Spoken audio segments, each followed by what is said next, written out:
ಗುಂಪಾಗಿ ಕೂಡಿಸಿ ಸಂಜೆ ವೇಳೆ ನಿಮ್ಮ ಪಾದ ಸನ್ನಿಧಿಯಲ್ಲಿ ನಿಮ್ಮ ದಾಸರ ಮುಖಾಂತರವಾಗಿ ತಂದೆ ಸತ್ಯವಾಕ್ಯವನ್ನು ಕೇಳಲಿಕ್ಕೆ ನಮಗೆ ಕೃಪೆ ಕೊಟ್ಟು ನಡೆಸಿದೆಲ್ಲ ತಂದೆ, ಇದಕ್ಕಾಗಿ ಧನ್ಯವಾದ ತಂದೆ. ತಂದೆ ಇನ್ನು ಯಾವ ಸಹೋದರ ಬಂದಿಲ್ಲ ತಂದೆ, ಅವ್ರಿಗೆ ಸಹ ತಂದೆ ಬರ್ಲಿಕ್ಕೆ ಸಹಾಯ ಮಾಡಪ್ಪ ತಂದೆ. ಮತ್ತು ನಿನ್ನ ವಾಕ್ಯವನ್ನು ತಿಳಿಸುವಂತ ಸಹೋದರಿಗೋಸ್ಕರ ಅವರ ಕುಟುಂಬಕ್ಕೋಸ್ಕರ ಸಹ ಬೆಳ್ಕೊಂಡಿದ್ವಿ ತಂದೆ. ತಂದೆ ನಿಮ್ಮ ಮಹಾಕೃಪೆಯಿಂದ ಇದುವರೆಗೆ ಅವ್ರಿಗೆ ಬೇಕಾದ ಜ್ಞಾನ ಆರೋಗ್ಯ ಕೊಟ್ಟು ನಡೆಸಿದ ಹಾಗೆ ಮುಂದೆ ಸಹ ತಂದೆ ನಿಮ್ಮ ಚಿತ್ತಕ್ಕೆ ಅನೇಕರಿಗೆ ಸತ್ಯವಾಕ್ಯವನ್ನು ತಿಳಿಸುವ ಹಾಗೆ ಅವರಿಗೆ ಸಹಾಯ ಮಾಡಪ್ಪ ತಂದೆ. ನಿಮ್ಮ ಪವಿತ್ರ ಆತ್ಮನ ಸಹಾಯದಿಂದ ನಮ್ಮೆಲ್ಲರಿಗೆ ವಾಕ್ಯವನ್ನು ತಿಳಿಸುವ ಹಾಗೆ ತಂದೆ ಕೃಪೆ ಕೊಟ್ಟು ನಡೆಸು ತಂದೆ. ತಂದೆಯ ವಾಕ್ಯವನ್ನು ನಾವೆಲ್ಲರೂ ಕೇಳಿ ತಂದೆ ನಿನ್ನ ವಾಕ್ಯದ ಪ್ರಕಾರ ನಡೆದು ನಮ್ಮ ಓಟವನ್ನು ನಾವು ಓಡಿ ಮುಗಿಸುವ ಹಾಗೆ ತಂದೆ ಕೃಪೆ ಕೊಟ್ಟು ನಡೆಸು ತಂದೆ. ಇದುವರೆಗೆ ನನ್ನ ಪ್ರಾರ್ಥನೆ ಕೇಳೋದಕ್ಕಾಗಿ ಸಹ ಧನ್ಯವಾದ. ಈ ಚಿಕ್ಕ ಪ್ರಾರ್ಥನಾ ನಮ್ಮೆಲ್ಲರ ರಕ್ಷಕನಾದ ಯೇಸು ಕ್ರಿಸ್ತ ನಾಮದಲ್ಲಿ ಬಿಡುತ್ತೇನೆ, ನಮ್ಮ ಜೀವನ ಪರಲೋಕ ತಂದೆ, ಆಮೇಲೆ.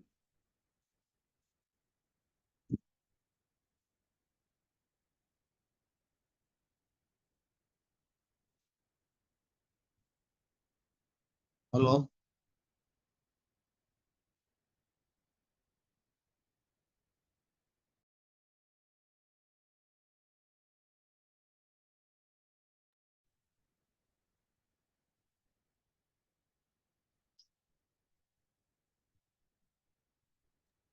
ಬ್ರದರ್ ಪ್ರಾರ್ಥನೆ ಮುಗೀತಾ? ಓಕೆ, ಸಾರಿ, ಏನೋ ಡಿಸ್ಕನೆಕ್ಟ್ ಆಯ್ತು. Thank you.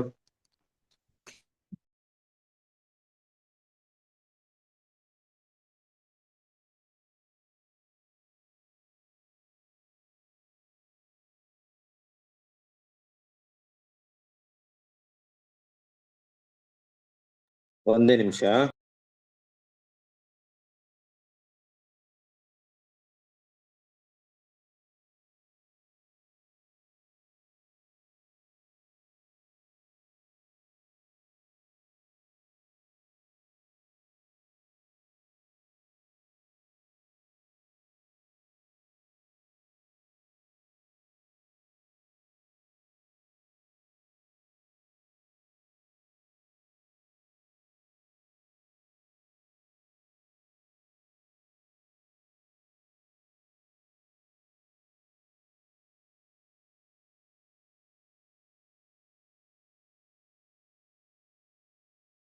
ಓಕೆ, ದಯವಿಟ್ಟು ಕ್ಷಮಿಸ್ಕೊಳ್ಳಿ, ಕೆಲವೊಂದು ಅಡಚಣೆಗಳಾಗಿದೆ.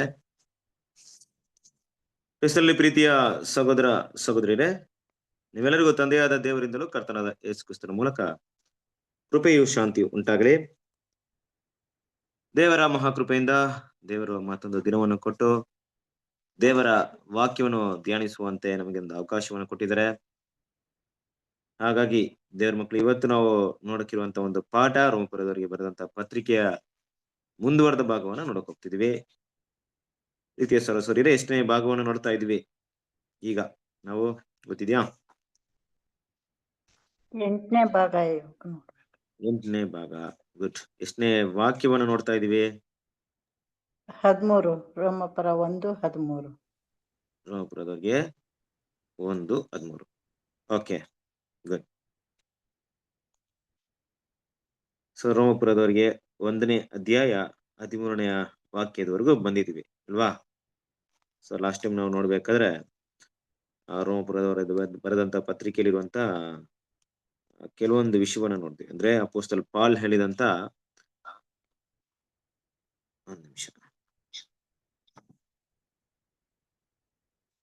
ಓಕೆ,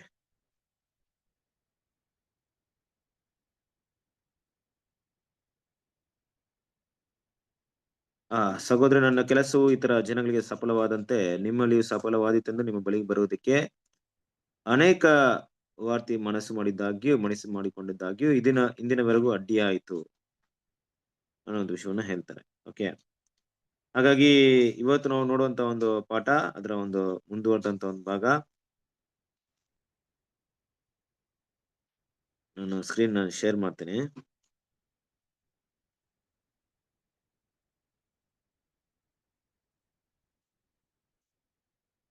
ಸ್ಕ್ರೀನ್ ಕಾಣಿಸ್ತಾ ಇದೆಯಾ?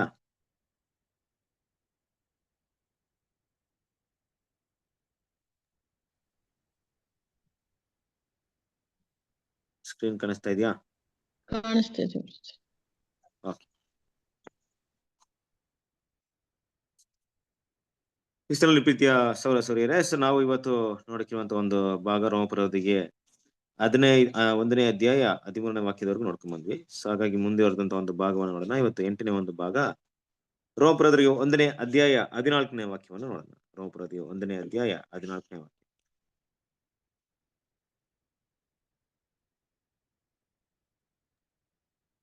ಗ್ರೀಕರಿಗೂ ಇತರ ಜನಗಳಿಗೂ ಜ್ಞಾನಿಗಳಿಗೂ ಮೂಢರಿಗೂ ತೀರಿಸಬೇಕಾದ ಒಂದು ಋಣ ನನ್ನ ಮೇಲೆ ಅದೇ.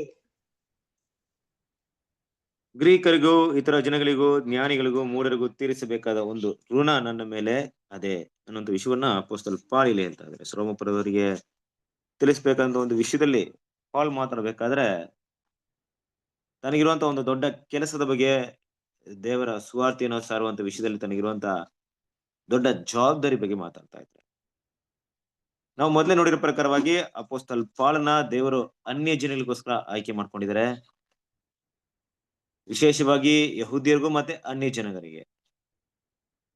ಸುವಾರ್ತೆ ಈ ಭಾಗವನ್ನ ಅನ್ಯ ಜನರಿಗೆ ತೆಗೆದುಕೊಂಡು ಹೋಗುವಂತ ಆ ವಿಷಯ ಇದೆಯಲ್ಲ, ತುಂಬಾ ಕಷ್ಟವಾದಂತ ವಿಷಯ. ನಾವು ಮೊದಲೇ ನೋಡಿದೀವಿ. ಯಾಕೆಂದ್ರೆ ಯಹೂದ್ಯರ ಪದ್ಧತಿಗಳು ಬೇರೆ, ಅನ್ಯ ಜನಗಳು ಅಂದ್ರೆ ಒಂದೇ ಜನ ಅಲ್ಲ. ಫಾರ್ ಎಕ್ಸಾಂಪಲ್ ಇಂಡಿಯನ್ ಕಲ್ಚರ್ ಬೇರೆ, ಚೈನೀಸ್ ಅವ್ರ ಕಲ್ಚರ್ ಬೇರೆ ಇರುತ್ತೆ. ಇನ್ನ ಬೇರೆ ಬೇರೆ ದೇಶಗಳಲ್ಲಿ ವೆಸ್ಟರ್ನ್ ಕಲ್ಚರ್ ಬೇರೆ ತರ ಇರುತ್ತೆ. ವಿಗ್ರಹಾರಾಧನೆ ಹಿಡಿದು ಅವರ ಆಚಾರ ವಿಚಾರಣೆಗಳಿಂದ ಹಿಡಿದು ಪ್ರತಿಯೊಂದು ಕೂಡ ವಿಭಿನ್ನವಾಗಿರುತ್ತೆ. ಹಾಗಾಗಿ ಆ ಸುವಾರ್ತಿನಲ್ಲಿ ಸಾರೋದು ಅಷ್ಟೇ ಸುಲಭ ಆಗಿರ್ಲಿಲ್ಲ. ಇನ್ನು ಗ್ರೀಕರನ್ನು ತಗೊಂಡಾಗ ತುಂಬಾ ಜ್ಞಾನ ಬೇಕು ಅವ್ರಿಗೆ, ಯಾಕಂದ್ರೆ ಗ್ರೀಕರು ಜ್ಞಾನವನ್ನು ಹುಡುಕ್ತಾ ಇದ್ರು. ರೋಮ್ ಜನರು ತಗೊಂಡಾಗ ಅವರ ಒಂದು ಉದ್ದೇಶಗಳು ಬೇರೆ. ರೋಮ್ ಜನರು ಏನ್ ಮಾಡ್ತಿದ್ರು, ಅದೇ ಗ್ರೀಕರಿಂದ ಬಂದಂತ ಜನರಾಗಿರಿಂದ ಯಾವುದೇ ಒಂದು ವಿಷಯವನ್ನ ಸುಮ್ಮನೆ ಅವ್ರು ಒಪ್ಕೊಳ್ತಾ ಇರ್ಲಿಲ್ಲ. ಯಹೂದ್ಯರ ಹತ್ರ ಮಾತಾಡ್ಬೇಕಾದ್ರೆ ಧರ್ಮಶಾಸ್ತ್ರ ಪ್ರಕಾರ ಮಾತಾಡ್ಬೋದಾಯ್ತು. ಬಟ್ ಇಲ್ಲಿ ಗ್ರೀಕರಿಗೂ ಇತರ ಜನಗಳಿಗೂ ಜ್ಞಾನಿಗಳಿಗೂ ಮೂಢರಿಗೂ ಅನ್ನೋಂಥ ವಿಷಯವನ್ನು ಕೂಡ ಹೇಳ್ತಾ ಇದ್ದಾರೆ. ಇಲ್ಲಿ ಜ್ಞಾನಿಗಳು ಅಂದ್ರೆ ಯಾರು, ಮೂಢರು ಅಂದ್ರೆ ಯಾರು? ಜ್ಞಾನಿಗಳು ಅನ್ನೋದು ಯಾವ ವಿಷಯವನ್ನು ಹೇಳ್ತಾ ಇದ್ದಾರೆ? ದೇವರ ದೃಷ್ಟಿಯಲ್ಲಿ ಜ್ಞಾನಿಗಳ? ಇಲ್ಲಿ ಮೂಢರಂದ್ರೆ ಏನು? ಈ ಮೂಢರಿಗೆ ಸುವಾರ್ತೆಯನ್ನು ಹೇಳುವಂತ ಅವಶ್ಯಕತೆ ಏನಿದೆ? ನೋಡಿ, ಈ ವಿಷಯದಲ್ಲಿ ಎಲ್ಲಾ ವಿಷಯವನ್ನು ತಗೊಂಡಾಗ ಅಪೊಸ್ತಲ ಪಾಲ್ ಮನಸ್ಸಿನಲ್ಲಿ ಇದ್ದಂತ ಒಂದು ವೈರಾಗ್ಯ, ತನ್ನ ಕೆಲಸವನ್ನು ನಾನು ಮಾಡೇ ಮುಗಿಸ್ಬೇಕಾಗಿದೆ, ಈ ಕೆಲಸ ನಾನು ಮುಗಿಸ್ಬೇಕು ಅನ್ನೋಂಥ ವಿಷಯವನ್ನ ಇಲ್ಲಿ ಹೇಳ್ತಾ ಇರುವಂತ ವಿಷಯವನ್ನ ನೋಡ್ತಾ ಇದ್ವಿ. ಕರೆಕ್ಟ್ ಅಲ್ವಾ? ಈಗ ಈ ಕೆಲಸವನ್ನ ನಾನು ಮಾಡ್ಲೇಬೇಕು ಅನ್ನೋಂತ ಒಂದು ವಿಷಯ ಬಂದಾಗ ಅದು ಅನ್ಯ ಜನರಿಗಿರ್ಬೋದು, ಜ್ಞಾನಿಗಳಿರ್ಬೋದು, ಮೂಢರಿಗೂ ತೀರಿಸಬೇಕಂತ ಋಣ ನನ್ನಲ್ಲಿ ಇದೆ ಅಂತ ಹೇಳ್ತಾರೆ. ಅಂದ್ರೆ ಎಲ್ಲಾ ತರದ ಜನರಿಗೂ ಸೇವೆ ಮಾಡೋದಿಕ್ಕೆ, ಸುವಾರ್ತಿನ ಸರೋದಿಕ್ಕೆ ನೀನು ಯೋಗ್ಯನಾಗಿದ್ಯಾ, ನಿನಗೆ ಆ ಒಂದು ಟ್ಯಾಲೆಂಟ್ ಇದೆ, ನಿನ್ನಲ್ಲಿ ಆ ರೀತಿಯಾದಂತ ಒಂದು ದೈವಿಕ ಗಿಫ್ಟ್ ಇದೆ, ನಿನ್ಗೆ ಆ ವರ ನಿನಗೆ ಸಿಕ್ಕಿದೆ, ನೀನ್ ಅದನ್ನ ಮಾಡ್ಬೇಕಾಗಿದೆ ಅಂತ ದೇವರು ಅಪೊಸ್ತಲ ಪಾಲ್ನ ನಂಬಿ ಆ ಜವಾಬ್ದಾರಿನ ಕೊಟ್ಬಿಟ್ಟಿದ್ದಾರೆ. ಈಗ ನಮ್ ತರ ಅವತ್ತಿನ ಕಾಲದಲ್ಲಿ ಇಲ್ಲ, ನೀನಿಲ್ಲ ಅಂದ್ರೆ ಬೇರೊಬ್ಬ, ಆ ಬ್ರದರ್ ಇಲ್ಲ ಅಂದ್ರೆ ಈ ಬ್ರದರು, ಆ ರೀತಿ ಇರ್ಲಿಲ್ಲ. ಸುವಾರ್ತೆ 12 ಜನರ ಮೂಲಕ ಬಂತು. ಯೂದಾಸ ಒಂದು ಅವಕಾಶ ಕಳ್ಕೊಂಡ್ಮೇಲೆ ಅಪೊಸ್ತಲ ಪಾಲ್ಗಿರುವಂತ ಈ ಜವಾಬ್ದಾರಿ ತುಂಬಾ ದೊಡ್ಡದು. ಅವ್ರು ಒಂಟಿಯಾಗಿ ಮಾಡ್ತಾರೋ, ಜೊತೆಗೆ ಯಾರನ್ನ ಇಟ್ಕೊಂಡ್ ಮಾಡ್ತಾರೋ, ಅವರೇ ಮಾಡ್ಬೇಕಾಗುತ್ತದೆ. ದೇವರು ಅಪೊಸ್ತಲ ಪಾಲನ ಆಯ್ಕೆ ಮಾಡ್ಕೊಂಡಿದ್ದ ಆ ಉದ್ದೇಶ, ಅಷ್ಟು ನಂಬಿಕೆ ಕೂಡ ಆತರ ಮೇಲೆ ಇಟ್ಕೊಂಡಿದ್ದಾರೆ. ಅದನ್ನ ಸರಿಯಾಗಿ ಅಪೊಸ್ತಲ ಪಾಲ್ ಅರ್ಥ ಮಾಡ್ಕೊಂಡಿದ್ದಾರೆ ಕೂಡ. ನನ್ ಮೇಲೆ ದೇವ್ರು ಇಷ್ಟೊಂದು ದೊಡ್ಡ ನಂಬಿಕೆ ಇಟ್ಕೊಂಡಿದ್ದಾರೆ, ನನ್ನ ನಂಬಿ ಈ ಕೆಲಸವನ್ನ ಕೊಟ್ಬಿಟ್ಟಿದ್ದಾರೆ. ಅದಕ್ಕೆ ಆ ಪದವನ್ನು ಬಳಸ್ತಾ ಇದ್ರಲ್ಲಿ ಋಣ ಅಂತ ಪದ ಬಳಸ್ತಾರೆ. ಋಣ ಅಂದ್ರೇನು? ಋಣ ಅಂದ್ರೇನು?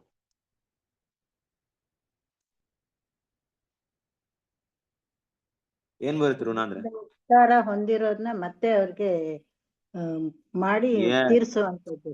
Correct correct. ಈ ಋಣ ಅನ್ನೋದು ಸರಿಯಾದ ಒಂದು ವಿಷಯ.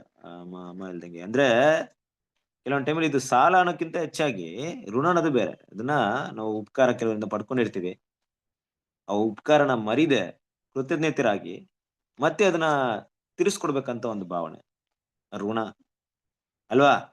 ನಾವು ಅವರಿಂದ ಪಡೆದಿರುವಂತ ಒಳಿತನ್ನ, ಆಶೀರ್ವಾದ ಇರ್ಬೋದು, ಬ್ಲೆಸ್ಸಿಂಗ್ ಇರ್ಬೋದು, ಅವರಿಂದ ನಮ್ಗೆ ಏನೆಲ್ಲ ನಮ್ಗೆ ಒಳ್ಳೆ ಸಿಕ್ತೋ ಅದನ್ನ ಮತ್ತೆ ಹೇಗಾದ್ರೂ ಅವ್ರಿಗೆ ಕೊಡ್ಬೇಕಂತ ಭಾವನೆ, ಅದೇ ರೀತಿ ಅದನ್ನ ಮತ್ತೆ ಕೊಡ್ಬೇಕಂತ ಭಾವನೆ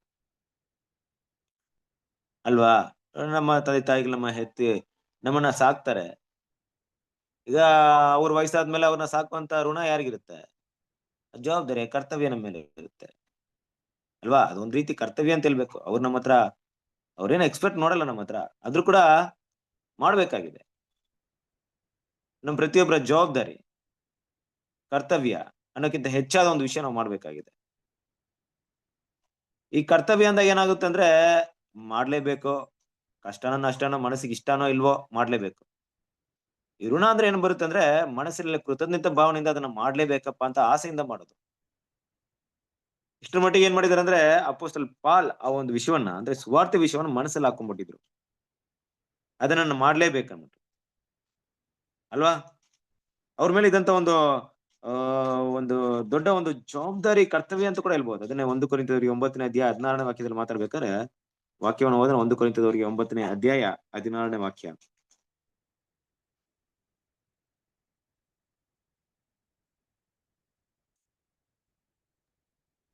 ನಾನು ಸುವಾರ್ತೆಯನ್ನು ಸಾರಿದರೂ ಹೊಗಳಿಕೊಳ್ಳುವುದಕ್ಕೆ ನನಗೇನು ಆಸ್ಪದವಿಲ್ಲ. ಸಾರಲೇಬೇಕೆಂಬ ನಿರ್ಬಂಧ ನನಗುಂಟು. ಸಾರದಿದ್ದರೆ ನನ್ನ ಗತಿಯನ್ನು ಏನು ಹೇಳಲಿ? ನೋಡಿದ್ರ, ನಾನು ಸುವಾರ್ತೆಯನ್ನು ಸಾರಿದ್ರು ಹೋಲಿಕೊಳ್ಳೋದಕ್ಕೆ ನನಗೆ ಆಸ್ಪದವಿಲ್ಲ, ಸಾರಲೇಬೇಕೆಂಬ ನಿರ್ಬಂಧ ನನಗುಂಟು. ನಿರ್ಬಂಧ ಅಂದ್ರೆ ಏನು ಅಂದ್ರೆ ಮಾಡ್ಲೇಬೇಕು ನಿನ್ ಮೇಲೆ, ನಿನ್ ಬಿಟ್ರೆ ಬೇರೆ ಇಲ್ಲ, ಆತರ ಇದೆ. ಯೋಚನೆ ಮಾಡ್ರಿ, ಇವತ್ತು ನಮ್ಗೆ ಯಾರಿಗಾದ್ರೂ ಆತರ ಇದೆಯಾ? ಸುವಾರ್ತೆ ಸಾರಿದ್ರು ಸಾರ್ಬೋದು, ಇಲ್ದಿದ್ರು ಇರ್ಬೋದು, ಎಕ್ಲಿಶ ಹೋದ್ರು ಹೋಗ್ಬೋದು, ಹೋಗ್ದಿದ್ರು ಇರ್ಬೋದು, ಬೈಬಲ್ ಓದಿದ್ರು ಓದ್ಬೋದು, ಓದಿದ್ರು ಇರ್ಬೋದು. ನಿರ್ಬಂಧ ಇದೆ ನಿಮ್ಗೆ. ನಿರ್ಬಂಧ ಅಂದ್ರೆ ಏನು ಅಂದ್ರೆ ಏನೋ ದೇವ್ರವ್ರಿಗೇನೋ ಈ ಮಾಡ್ದೆ ಹೋದ್ರೆ ಏನಾದ್ರು ಶಿಕ್ಷೆ ಕೊಡ್ತಾರ ಅವ್ರಿಗೆ ಅಂದ್ರೆ ನೋಡ್ರಿ, ಅಪೊಸ್ತಲ ಪಾಲ್ ಅದನ್ನ ಆ ರೀತಿ ತಗೊಂಡ್ಬಿಟ್ಟಿದ್ರು. ದೇವ್ರು ತನಗೆ ನಂಬಿ ಕೊಟ್ಟಿರುವಂತ ಕೆಲಸವನ್ನ ನಾನೇ ಮಾಡ್ಬೇಕು, ನಾನ್ ಮಾಡದೇ ಇದ್ರೆ ಗತಿ ಏನು ಹೇಳಲಿ? ಅಯ್ಯೋ, ಅಂದ್ರೆ ಕ್ರಿಸ್ತನ ಪ್ರೀತಿಯ ಸಹೋದರರೇ, ಇದನ್ನ ಸ್ಪಷ್ಟವಾಗಿ ಅರ್ಥ ಮಾಡ್ಕೊಬೇಕಾದ್ರೆ ದೇವರು ಅವರ ಮೇಲೆ ಯಾವುದೇ ರೀತಿ ನಿರ್ಬಂಧವನ್ನ, ಕಡ್ಡಾಯವನ್ನ ಹೇರ್ಲಿಲ್ಲ, ಒಂದು ಆಜ್ಞೆಯಾಗಿ ಕೊಡ್ಲಿಲ್ಲ. ಇಲ್ಲವೇ ಅದನ್ನ ಮಾಡ್ಬೇಕನ್ಬಿಟ್ಟು ಭೂಮಿಯಲ್ಲಿರುವಂತ ಯಾವುದೇ ಜನರು ಅವ್ರನ್ನ ಬಲವಂತ ಮಾಡ್ತಾ ಇಲ್ಲ. ಆದ್ರೆ ಅಪೊಸ್ತಲ ಪಾಲ್ ಅವರೇ ಖುದ್ದಾಗಿ ಇದನ್ನ ನಿರ್ಬಂಧ ಅಂತ ತಗೊಂಡ್ಬಿಟ್ಟಿದ್ದಾರೆ.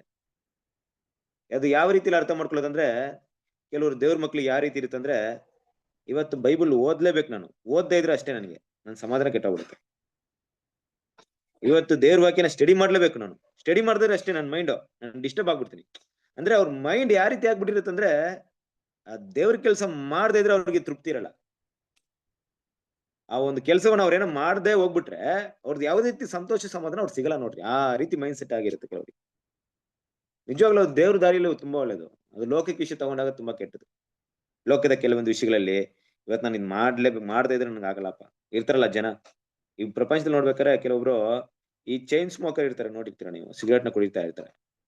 ಅವ್ರು ಒಂದ್ ದಿನಕ್ಕೆ ಎಷ್ಟೋ ಸಾವಿರ ಅಲ್ಲ, ಎಷ್ಟೋ ಸಿಗರೇಟ್ ನ ಕುಡಿತಾರೆ. ಅಂದ್ರೆ ಕ್ಷಣಕ್ಕೂ ಕುಡಿತಾ ಇರ್ತಾರೆ ಅವ್ರು. ಅದಕ್ಕೆ ಚೈನ್ ಸ್ಮೋಕರ್ ಅಂತಾರೆ ಅವ್ರಿಗೆ, ಸ್ಮೋಕಿಂಗ್ ಮಾಡೋರು. ಹಾಗೇನ ಇಲ್ಲ ಅಂದ್ರೆ ಸ್ವಲ್ಪ ಅವ್ರಿಗೆ ಸಿಗರೇಟ್ ಬೀಡಿಲ್ಲ ಅಂದ್ರೆ ಅಷ್ಟೇ, ಕೈಯೆಲ್ಲ ವೈಬ್ರೇಷನ್ ಆಗ್ಬಿಡುತ್ತೆ, ಏನ್ ಕೆಲಸ ಮಾಡಕ್ಕಾಗಲ್ಲ. ಅದು ಮೈಂಡ್ ಸೆಟ್, ಅಡಿಕ್ಟ್ ಆಗಿರ್ತಾರೆ ಅದಕ್ಕೆ.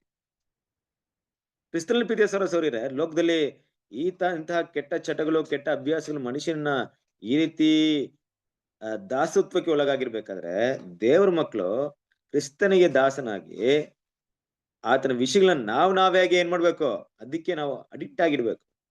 ಅಂದ್ರೆ ನಾನ್ ಮಾಡ್ಲೇಬೇಕಪ್ಪ, ಮಾಡದೇ ಇದ್ರೆ ನನ್ನ ಕೈಲಾಗಲ್ಲ. ಅದಕ್ಕೆ ಹೇಳ್ತಾರೆ, ಸಾರಿದ್ರೆ ನನ್ನ ಗತಿ ಏನು ಹೇಳಲಿ ಅಂದ್ರೆ ನಾನು ಹೋಗ್ಬಿಡ್ತೀನಿ, ನನ್ನ ತಲೆನೇ ಇರಲ್ಲ, ನನ್ನ ಮೈಂಡು ಇದಾಗ್ಬಿಡುತ್ತೆ, ನಾನು ಡಿಸ್ಟರ್ಬ್ ಆಗ್ಬಿಡ್ತೀನಿ, ನನ್ನ ಸುವಾರ್ತೆನೆ ನನ್ನ ಪ್ರಾಣ, ನನ್ನ ಜೀವ ಅನ್ನೋ ಮಟ್ಟಿಗೆ ಅಪೊಸ್ತಲ ಪಾಲ್ ಅವರ ಭಾವನೆ ಇತ್ತು ಅಲ್ವಾ. ಅದರಿಂದ ಆ ಸುವಾರ್ತೆನ ಸಾರುವಂತ ಒಂದು ಜವಾಬ್ದಾರಿಯಿಂದ ತಗೊಂಡಾಗ ದೇವ್ರ ಮಕ್ಳಿಗೆ ಇಲ್ಲಿ ಇನ್ನೊಂದು ರೀತಿಯಲ್ಲಿ ಅರ್ಥ ಮಾಡ್ಕೊಬೇಕಾದ್ರೆ, ಈಗ ನಮ್ಮಲ್ಲೇ ತಗೊಳ್ಳೋಣ. ಇವತ್ತೊಂದು ಕೆಲಸ ಅಂತ ಇರುತ್ತೆ, ಒಬ್ಬ ತಾಯಿಯಾಗಿ ನೀವೊಂದು ಕೆಲಸ ಮಾಡ್ತೀರಾ, ಒಬ್ಬ ತಂದೆಯಾಗಿ ಇನ್ನೊಬ್ಬರು ಕೆಲಸ ಮಾಡ್ತಾರೆ. ಈಗ ತಾಯಿಯಾಗಿ ನೀವೇನ್ ಕೆಲಸ ಮಾಡ್ತೀರಾ ಅಂದ್ರೆ, ಇವತ್ತು ನೀವೇನ್ ತಿಳ್ಕೊಳ್ತೀರಾ, ಇವತ್ತು ನಾನ್ ತಾಯಿಯಾಗಿ ನಾನು ಮಾಡ್ಬೇಕಾಗಿರುವಂತ ಕರ್ತವ್ಯ ನಾನು ಮಾಡ್ತಾ ಇದ್ರೆ ಬೇರೆ ಯಾರು ಮಾಡಕ್ಕಾಗಲ್ಲ, ಅದು ನಾನು ಮಾಡ್ಲೇಬೇಕು. ಅದನ್ನ ನನ್ ಮನೇಲಿ ಏನ್ ಜವಾಬ್ದಾರಿ ನಾನು ಮಾಡ್ಲೇಬೇಕು. ಮಾಡ್ತಾ ಇದ್ರೆ ಏನಾಗುತ್ತೆ, ಎಲ್ಲ ಕೆಟ್ಟೋಗ್ಬಿಡುತ್ತೆ. ಒಬ್ಬ ತಂದೆಯಾಗಿ ನಾನೇನ್ ಮಾಡ್ಬೇಕು, ಅದ್ ನಾನ್ ಮಾಡ್ಲೇಬೇಕು. ಮಾಡ್ತಾ ಇದ್ರೆ ಏನಾಗುತ್ತೆ, ಎಲ್ಲ ಕೆಟ್ಟೋಗುತ್ತೆ. ನನ್ ಜವಾಬ್ದಾರಿ ಇದು. ಅದನ್ನ ಕೆಲವರು ತುಂಬಾ ಸೀರಿಯಸ್ ಆಗಿ ತಗೊಂಡಿರ್ತಾರೆ. ಕೆಲವ್ರಂತೂ ನಾವು ನೋಡಿದೀವಿ ಅವರ ಜೀವನದಲ್ಲಿ, ಅವರ ಲೈಫ್ ಹೇಗಾಗಿರ್ತಂದ್ರೆ ಅಡಿಗೆ ಮನೆನ ಬಿಟ್ಟು ಅವ್ರು ಕದ್ಲಿರಲ್ಲ ಅವರು, ಇಲ್ವೇ ಅವ್ರಿಗೇನಂತ ಆಫೀಸ್ ಕೆಲಸಗಳನ್ನ ಬಿಟ್ಟು ಅವ್ರು ಯಾವಾಗ್ಲೂ ರೆಸ್ಟ್ ತಗೊಳಲ್ಲ. ಅವರು ಸಹೋದರಿರ್ಬೋದು, ಸಹೋದರಿಗಳಿರ್ಬೋದು, ಈ ಕೆಲಸವನ್ನ ಒಂದ್ ದಿವಸ ಕೆಲ್ಸಕ್ಕೆ ಹೋಗ್ದಿರಲ್ಲ ಅವರು. ಅವ್ರಿಗೆ ಏನ್ ಅನ್ಸ್ಬಿಡುತ್ತೆ, ನಾನು ಒಂದಿನ ಹೋಗದೆ ಇದ್ರೆ ಅಷ್ಟೇ ಕತೆ ಅನ್ಸ್ಬಿಡುತ್ತೆ. ಆ ರೀತಿ ಆಗ್ಬಿಡುತ್ತೆ ಅವ್ರಿಗೆ. ಆ ಜವಾಬ್ದಾರಿಯಲ್ಲಿ ಏನಾಗಿರ್ತಾರೆ, ಮಗ್ನನಾಗಿರ್ತಾರೆ, ಅದ್ರಲ್ಲಿ ಫುಲ್ ಇನ್ವಾಲ್ವ್ ಆಗಿರ್ತಾರೆ.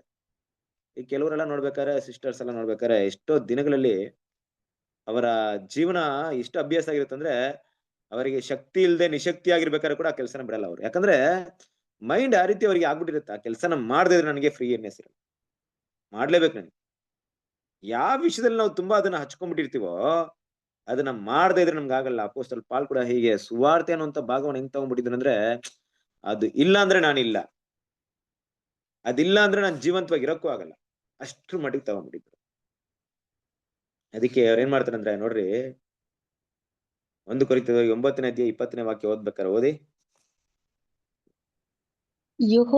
ಯಹೂದ್ಯರನ್ನು ಸಂಪಾದಿಸಿಕೊಳ್ಳುವುದಕ್ಕೆ ಯಹೂದ್ಯರಿಗೆ ಯಹೂದ್ಯನಂತಾದೆನು. ನಾನು ಜನಾಂಗಗಳಿಗೆ ಅಧೀನನಲ್ಲದವನಾದರೂ ನೇಮಗಳಿಗೆ ಅಧೀನನಾದವರನ್ನು ಸಂಪಾದಿಸಿಕೊಳ್ಳುವುದಕ್ಕಾಗಿ ಅವರಿಗೆ ನೇಮಗಳಿಗೆ ಅಧೀನನಂತಾದೆನು. ಅಲ್ವರಾ? ಏನಂತಿದ್ದಾರೆ? ಯಹೂದ್ಯರನ್ನು ಸಂಪಾದಿಸಿಕೊಳ್ಳುವುದಕ್ಕೆ ಯಹೂದ್ಯರಿಗೆ ಯಹೂದ್ಯನಂತಾದೆನು. ನೇಮೆಗಳಿಗೆ ಅಧೀನ ಇಲ್ದೇ ಇದ್ರು ಅಂದ್ರೆ, ಧರ್ಮಶಾಸ್ತ್ರಕ್ಕೆ ಯಾರು ಅಧೀನವಿಲ್ವೋ ಅವ್ರನ್ನ ಸಂಪಾದನೆ ಮಾಡ್ಬೇಕಂದ್ರೆ ಏನ್ ಮಾಡ್ಬೇಕು?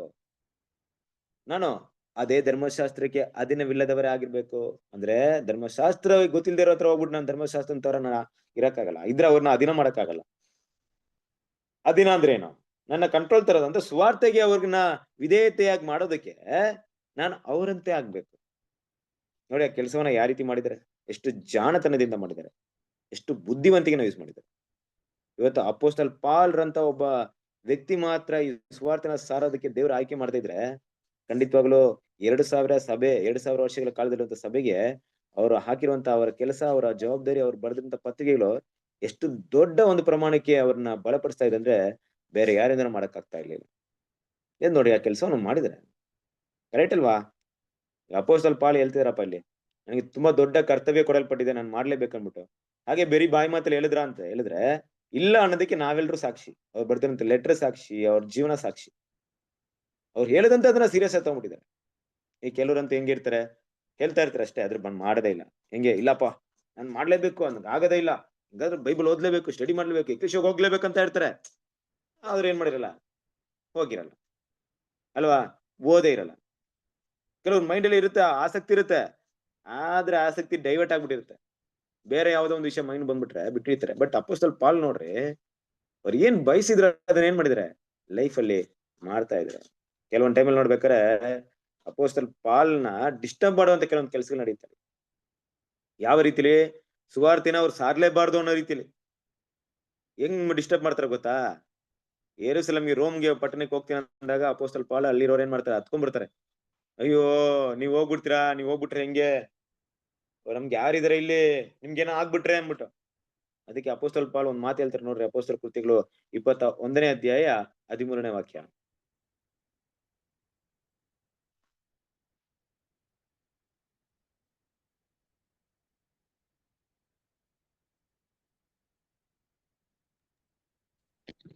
ಅದಕ್ಕೆ ಪೌಲನು, ನೀವು ಅತ್ತತ್ತು ಯಾಕೆ ನನ್ನನ್ನು ಎದೆಬಡಿಸುತ್ತೀರಿ? ನಾನು ಕರ್ತನಾದ ಯೇಸುವಿನ ಹೆಸರಿನ ನಿಮಿತ್ತವಾಗಿ ಯೆರೂಸಲೇಮಿನಲ್ಲಿ ಬೇಡಿ ಹಾಕಿಸಿಕೊಳ್ಳುವುದಕ್ಕೆ ಮಾತ್ರವಲ್ಲದೆ ಸಾಯುವುದಕ್ಕೂ ಸಿದ್ಧನಾಗಿದ್ದೇನೆ ಅಂದನು.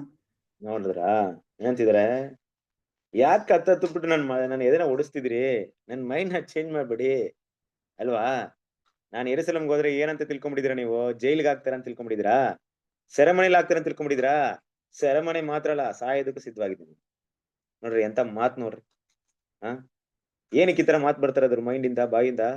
ಸುವಾರ್ತೆಗೋಸ್ಕರ ಕ್ರಿಸ್ತನ ಪ್ರೀತಿ ಸೋರಿದೆ. ಸುವಾರ್ತೆ ಸಾರೋದಕ್ಕೋಸ್ಕರ ಎಷ್ಟು ಪ್ರೀತಿ ಮಾಡಿರ್ಬೇಕು ಸುವಾರ್ತೆನ ಅವರು. ಸುವಾರ್ತೆ ಸಾರುವಂತ ಈ ಕೆಲಸವನ್ನ ಎಷ್ಟು ಇಷ್ಟಪಟ್ಟಿರ್ಬೇಕು ನೋಡ್ರಿ ಪಾಲ್. ಅದು ಅವರ ಕೆಲಸಗಳಿಗೆ ಗೊತ್ತಾಗುತ್ತೆ. ಅವರ ಹೃದಯ ಪೂರ್ತಿಯಾಗಿ ಏನ್ ಮಾಡಿದ್ರೆ, ಹೋಗಿ ದೇವರ ಮಕ್ಕಳಿಗೆ ಸತ್ಯ ಗೊತ್ತಿಲ್ಲದೆ ಬೆಳಕು ಕತ್ತಲೆ ಇರುವಂತ ಜನರಿಗೆ ಈ ಬೆಳಕನ್ನು ಕೊಡೋದ್ರಲ್ಲಿ ಅಷ್ಟು ಆಸಕ್ತಿ ಇದೆ, ಅಷ್ಟು ಪ್ರೀತಿ ಇದೆ ಅಂದ್ರೆ ಅದಕ್ಕೋಸ್ಕರ ಏನೇ ಬಂದ್ರು ಸಗಸ್ಕೊಳ ಸಿದ್ಧ ಅನ್ನೋ ಮಟ್ಟಿಗೆ ಹೋಗ್ಬಿಟ್ಟಿದ್ದಾರೆ. ಅದಕ್ಕೆ ಏನ್ ಮಾಡ್ತಾ ಇದಾರೆ, ನನ್ ಮೇಲೆ ಒಂದ್ ದೊಡ್ಡ ಋಣ ಇದೆ. ಈ ಮಾತೆಲ್ಲ ಹೆಂಗ್ ಬಂದಿದೆ ಅಪೊಸ್ತಲ ಪಾಲ್ ಅಂದ್ರೆ ಹೃದಯದಿಂದ ಬಂದಿದೆ ಮಾತು. ಅದನ್ನ ಮಾತಾಡಿರೋದು ಹೃದಯದಿಂದ ಬಂದಿರೋದಕ್ಕೋಸ್ಕರ ಅದರ ಜೀವನದಲ್ಲಿ ಕೂಡ ಅದನ್ನ ನೋಡ್ಬೋದು ಅಲ್ವಾ. ಹೃದಯದಿಂದ ಬರ್ದಿರೋಂತ ಯಾವುದೇ ವಿಷಯ ಬರೀ ಬಾಯಿಂದ ಬಂತು ಅಂದ್ರೆ ಅದು ಜೀವನದಲ್ಲಿ ಅದನ್ನ ನಾವು ನೋಡಕ್ಕಾಗಲ್ಲ ಅವ್ರ ಲೈಫಲ್ಲಿ. ಯಾವ ಮಾತು ಹೃದಯದಿಂದ ಬಂದಿರುತ್ತೋ ಅದು ಖಂಡಿತವಾಗ್ಲೂ ಅವ್ರು ಏನ್ ಮಾಡ್ತಾರೆ, ಅದನ್ನ ನೆರವೇರಿಸುವವರಾಗಿರ್ತಾರೆ. ಅಪೊಸ್ತಲ ಪಾಲ್ ಕೂಡ ಹಾಗೆ ಅದನ್ನ ನೆರವೇರಿಸಿದ್ರು. ಒಂದ್ ಕಡೆ ನಾವು ಮಾತಾಡ್ಬೇಕಾದ್ರೆ ನಮ್ಮ ಸಗರ ಅಜಲ್ ಅವರು ಪ್ರಿನ್ಸ್ 1584 ಅಲ್ಲಿ ಮಾತಾಡ್ತಾ ಇತ್ತು ಅಲ್ವಾ. ಐ ಆಮ್ ಡಬ್ಟರ್ ಅಂತ ಹೇಳ್ತಾರೆ, ಅಂದ್ರೆ ನಾನು ಸಾಲಗಾರನಾಗಿದ್ದೀನಿ. Under obligation, not because they had done something for Paul. ಅಂದ್ರೆ ಇದನ್ನ ಯಾವ ರೀತಿ ಹೇಳ್ತಾರೆ ಅಂದ್ರೆ, ನಾನು ಒಂದು ಋಣವನ್ನ ತೀರಿಸ್ಬೇಕು, ನಾನು ಸಾಲವನ್ನ ತೀರಿಸ್ಬೇಕು, ನನಗೊಂದು ನಿರ್ಬಂಧ ಇದೆ, ಅದನ್ನ ಕಡ್ಡಾಯ ಮಾಡ್ಲೇಬೇಕು. ಯಾಕೆಂದ್ರೆ ದೇವ್ರು ನನಗೆ ಕೆಲವೊಂದನ್ನ ದೊಡ್ಡ ಒಂದು ತ್ಯಾಗ ಮಾಡಿದರೆ, ದೇವ್ರು ಮಾಡಿರೋದನ್ನ ನಾನೇನ್ ಮಾಡ್ಬೇಕು, ದೇವ್ರ ಮಕ್ಕಳಿಗೆ ರಿಟರ್ನ್ ಏನ್ ಮಾಡ್ಬೇಕು, ಕೊಡ್ಬೇಕು ಅಲ್ವಾ. ದೇವ್ರು ನಾನು ಮಾಡಿರುವಂತ ಮಹಾ ಉಪಕಾರವನ್ನ ಆತನ ಸಭೆಯವರಿಗೆ ಸಲ್ಲಿಸ್ಬೇಕು, ಆತನ ದೇವ್ರ ಆಯ್ಕೆಕೊಂಡ ಮಕ್ಕಳಿಗೆ ಕೊಡ್ಬೇಕು ಅನ್ನೋ ಮಟ್ಟಿಗೆ ಏನಾಯ್ತು ಅಂದ್ರೆ ಅವರ ಮನಸ್ಸಲ್ಲಿ ಅದಿತ್ತು ಅಲ್ವಾ. ಇನ್ನೊಂದ್ ಅದನ್ನ ಯಾವ ರೀತಿ ಅಪೊಸ್ತಲ ಪಾಲ್ ಹೇಳ್ತಾರಂದ್ರೆ, ಸುವಾರ್ತೆ ಸಾರುವಂತ ಕೆಲಸ ತನಗೆ ಇಷ್ಟವಾಯ್ತಾ ಕಷ್ಟವಾಯ್ತಾ ಅನ್ನೋ ರೀತಿಯಲ್ಲಿ ಒಂದು ಪ್ರಶ್ನೆ ಅವರ ಮುಂದೆ ಬರುತ್ತೆ. ಈಗ ನಿಜವಾಗ್ಲೂ ಸುವಾರ್ತೆನ ಸಾರ್ಬೇಕು ಅನ್ನೋದು ತುಂಬಾ ಆಸಕ್ತಿಯಿಂದ ಮಾಡ್ತಾ ಇದ್ರ, ಇಲ್ಲ ಬೇರೆ ದಾರಿ ಇಲ್ಲ, ದೇವ್ರನ್ನ ಆಯ್ಕೆ ಮಾಡ್ಕೊಂಡ್ಬಿಟ್ಟಿದ್ದಾರೆ, ಈಗ ಮಾಡ್ಲೇಬೇಕಪ್ಪ, ನನ್ನ ಕೈಲಿ ನನಗೆ ಇಷ್ಟ ಇಲ್ಲ ಅಂದ್ರೂ ಮಾಡ್ಬೇಕು ಅನ್ನೋ ರೀತಿಯಲ್ಲಿ ಮಾಡ್ತಾ ಇದ್ದಾರ. ವಾಕ್ಯವನ್ನು ಓದಿ 1 ಕೊರಿಂಥದವರಿಗೆ 9ನೇ ಅಧ್ಯಾಯ 17ನೇ ವಾಕ್ಯ.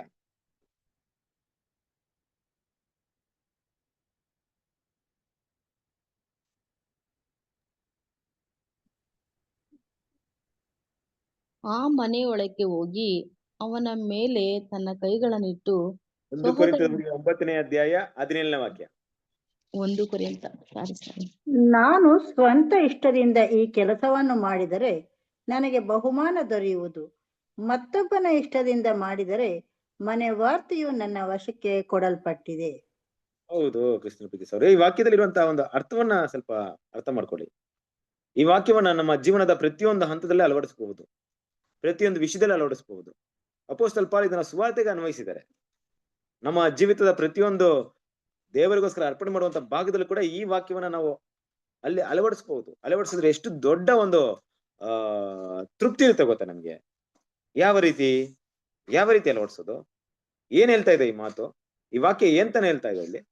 ಅಪೊಸ್ತಲ ಪಾಲ್ ಹೇಳ್ತಾ ಇದ್ರೆ, ನೋಡ್ರಿ, ನನಗೆ ಕೊಟ್ಟಿರುವಂತ ಕೆಲಸವನ್ನ ನಾನು ತುಂಬಾ ಇಷ್ಟಪಟ್ಬಿಟ್ರೆ ಅಲ್ವಾ, ನನಗೆ ಕೊಟ್ಟಿರುವಂತ ಕೆಲಸವನ್ನ, ದೇವ್ರು ಕೊಟ್ಟಿರುವಂತ ಸುವಾರ್ತೆ ಸೇವೆನ ನಾನಾಗಿ, ಯಾರು ಬಲವಂತ ಇಲ್ದೆ ಇದ್ ಮಾಡಪ್ಪ, ಇಲ್ಲಿ ರೀಡ್ ಬೈಬಲ್ ಓದಪ್ಪ, ಇಲ್ಲಿ ಎಕ್ಲಿಶಿಯಾಗ್ ಬಾರಪ್ಪ, ಇಲ್ಲಿ ಸಬ್ಜೆಕ್ಟ್ ತಗೊಳಪ್ಪ, ಹೀಗೆ ಯಾರು ಹೇಳ್ದೇನೆ ನಾನು ಎಲ್ಲ ಕೆಲಸ ನಾನೇ ಇಷ್ಟಪಟ್ಟು ದೇವ್ರ ಕೆಲಸ ಮಾಡಕ್ ಶುರು ಮಾಡ್ಕೊಂಡ್ಬಿಟ್ರೆ ಖಂಡಿತ ದೇವ್ರ ಏನ್ ಮಾಡ್ತಾರೆ, ನನಗೆ ನೋಡಪ್ಪ ಏನು ದೇವ್ರ ವಿಷಯ ನೀನ್ ಆಸಕ್ತಿಯಿಂದ ನೀನಾಗಿ ಮಾಡಿದ್ಯಲ್ಲ ಅಂದ್ಬಿಟ್ಟು ದೊಡ್ಡ ಬಹುಮಾನ ಕೊಡ್ತಾರೆ ಅಲ್ವಾ. ಇಲ್ಲದಿದ್ರೆ ಇನ್ನೊಬ್ರು ನನಗೆ ಫೋರ್ಸ್ ಮಾಡಿದ್ರೆ ಅದ್ ಯಾವ ರೀತಿ ಇರುತ್ತೆ ಗೊತ್ತಾ, ಒಬ್ಬ ಕೆಲ್ಸಗಾರ ತರ ಕೆಲಸ ಮಾಡ್ಬೇಕು. ಕರೆಕ್ಟಾ? ನಮ್ಮ ಮನೇಲೂ ಹಾಗೆ, ಎಕ್ಲಿಶದಲ್ಲೂ ಹಾಗೆ, ನಾವಾಗಿ ಕೆಲವೊಂದು ಕೆಲಸ ಮಾಡಿದ್ರೆ ನಾವು ಅದಕ್ಕೆ ಬಾಸ್, ಇನ್ನೊಬ್ರು ಹೇಳಿ ನಾವು ಕೆಲಸ ಮಾಡಿದ್ರೆ ನಾವು ಅದಕ್ಕೆ ಸರ್ವೆಂಟ್. ಅರ್ಥ ಮಾಡ್ಕೊಳ್ಳಿ. ಯಾವಾಗ್ಲೂ ಅಷ್ಟೇ, ಯಾವುದೇ ಕೆಲಸ ನಾವು ಇಷ್ಟಪಟ್ಟು ಮಾಡೋದಲ್ಲ, ಅದಕ್ಕೆಲ್ಲ ಯಾವ ಕೆಲಸ ಎಲ್ಲ ನಾವು ಇಷ್ಟಪಟ್ಟು ಮಾಡ್ತೀವೋ ಅದಕ್ಕೆ ನಾವು ಬಾಸ್. ಯಾವ ಕೆಲಸ ಇನ್ನೊಬ್ರು ಹೇಳೋದ್ರಿಂದ ಮಾಡ್ತೀವೋ ಅದಕ್ಕೆ ನಾವು ಸರ್ವೆಂಟ್ ಅಲ್ವಾ. ಅದೇ ಅವ್ರು ನಮ್ಗೆ ಹೇಳಿ ಮಾಡುವಂತ ಕೆಲಸ ನಾವು ಇಷ್ಟಪಟ್ಟು ಮಾಡ್ಬಿಟ್ರೆ ನಾವು ಅದಕ್ಕೆ ಬಾಸ್. ಅದೇ ಅವ್ರು ನಾವು ಇಷ್ಟಪಟ್ಟು ಮಾಡಿದಿರೋಂಥ ಕೆಲಸವನ್ನ ಅವ್ರು ನಮ್ಗೆ ಹೇಳ್ಬಿಟ್ರೆ ನಾವು ಅದಕ್ಕೆ ಸರ್ವೆಂಟ್.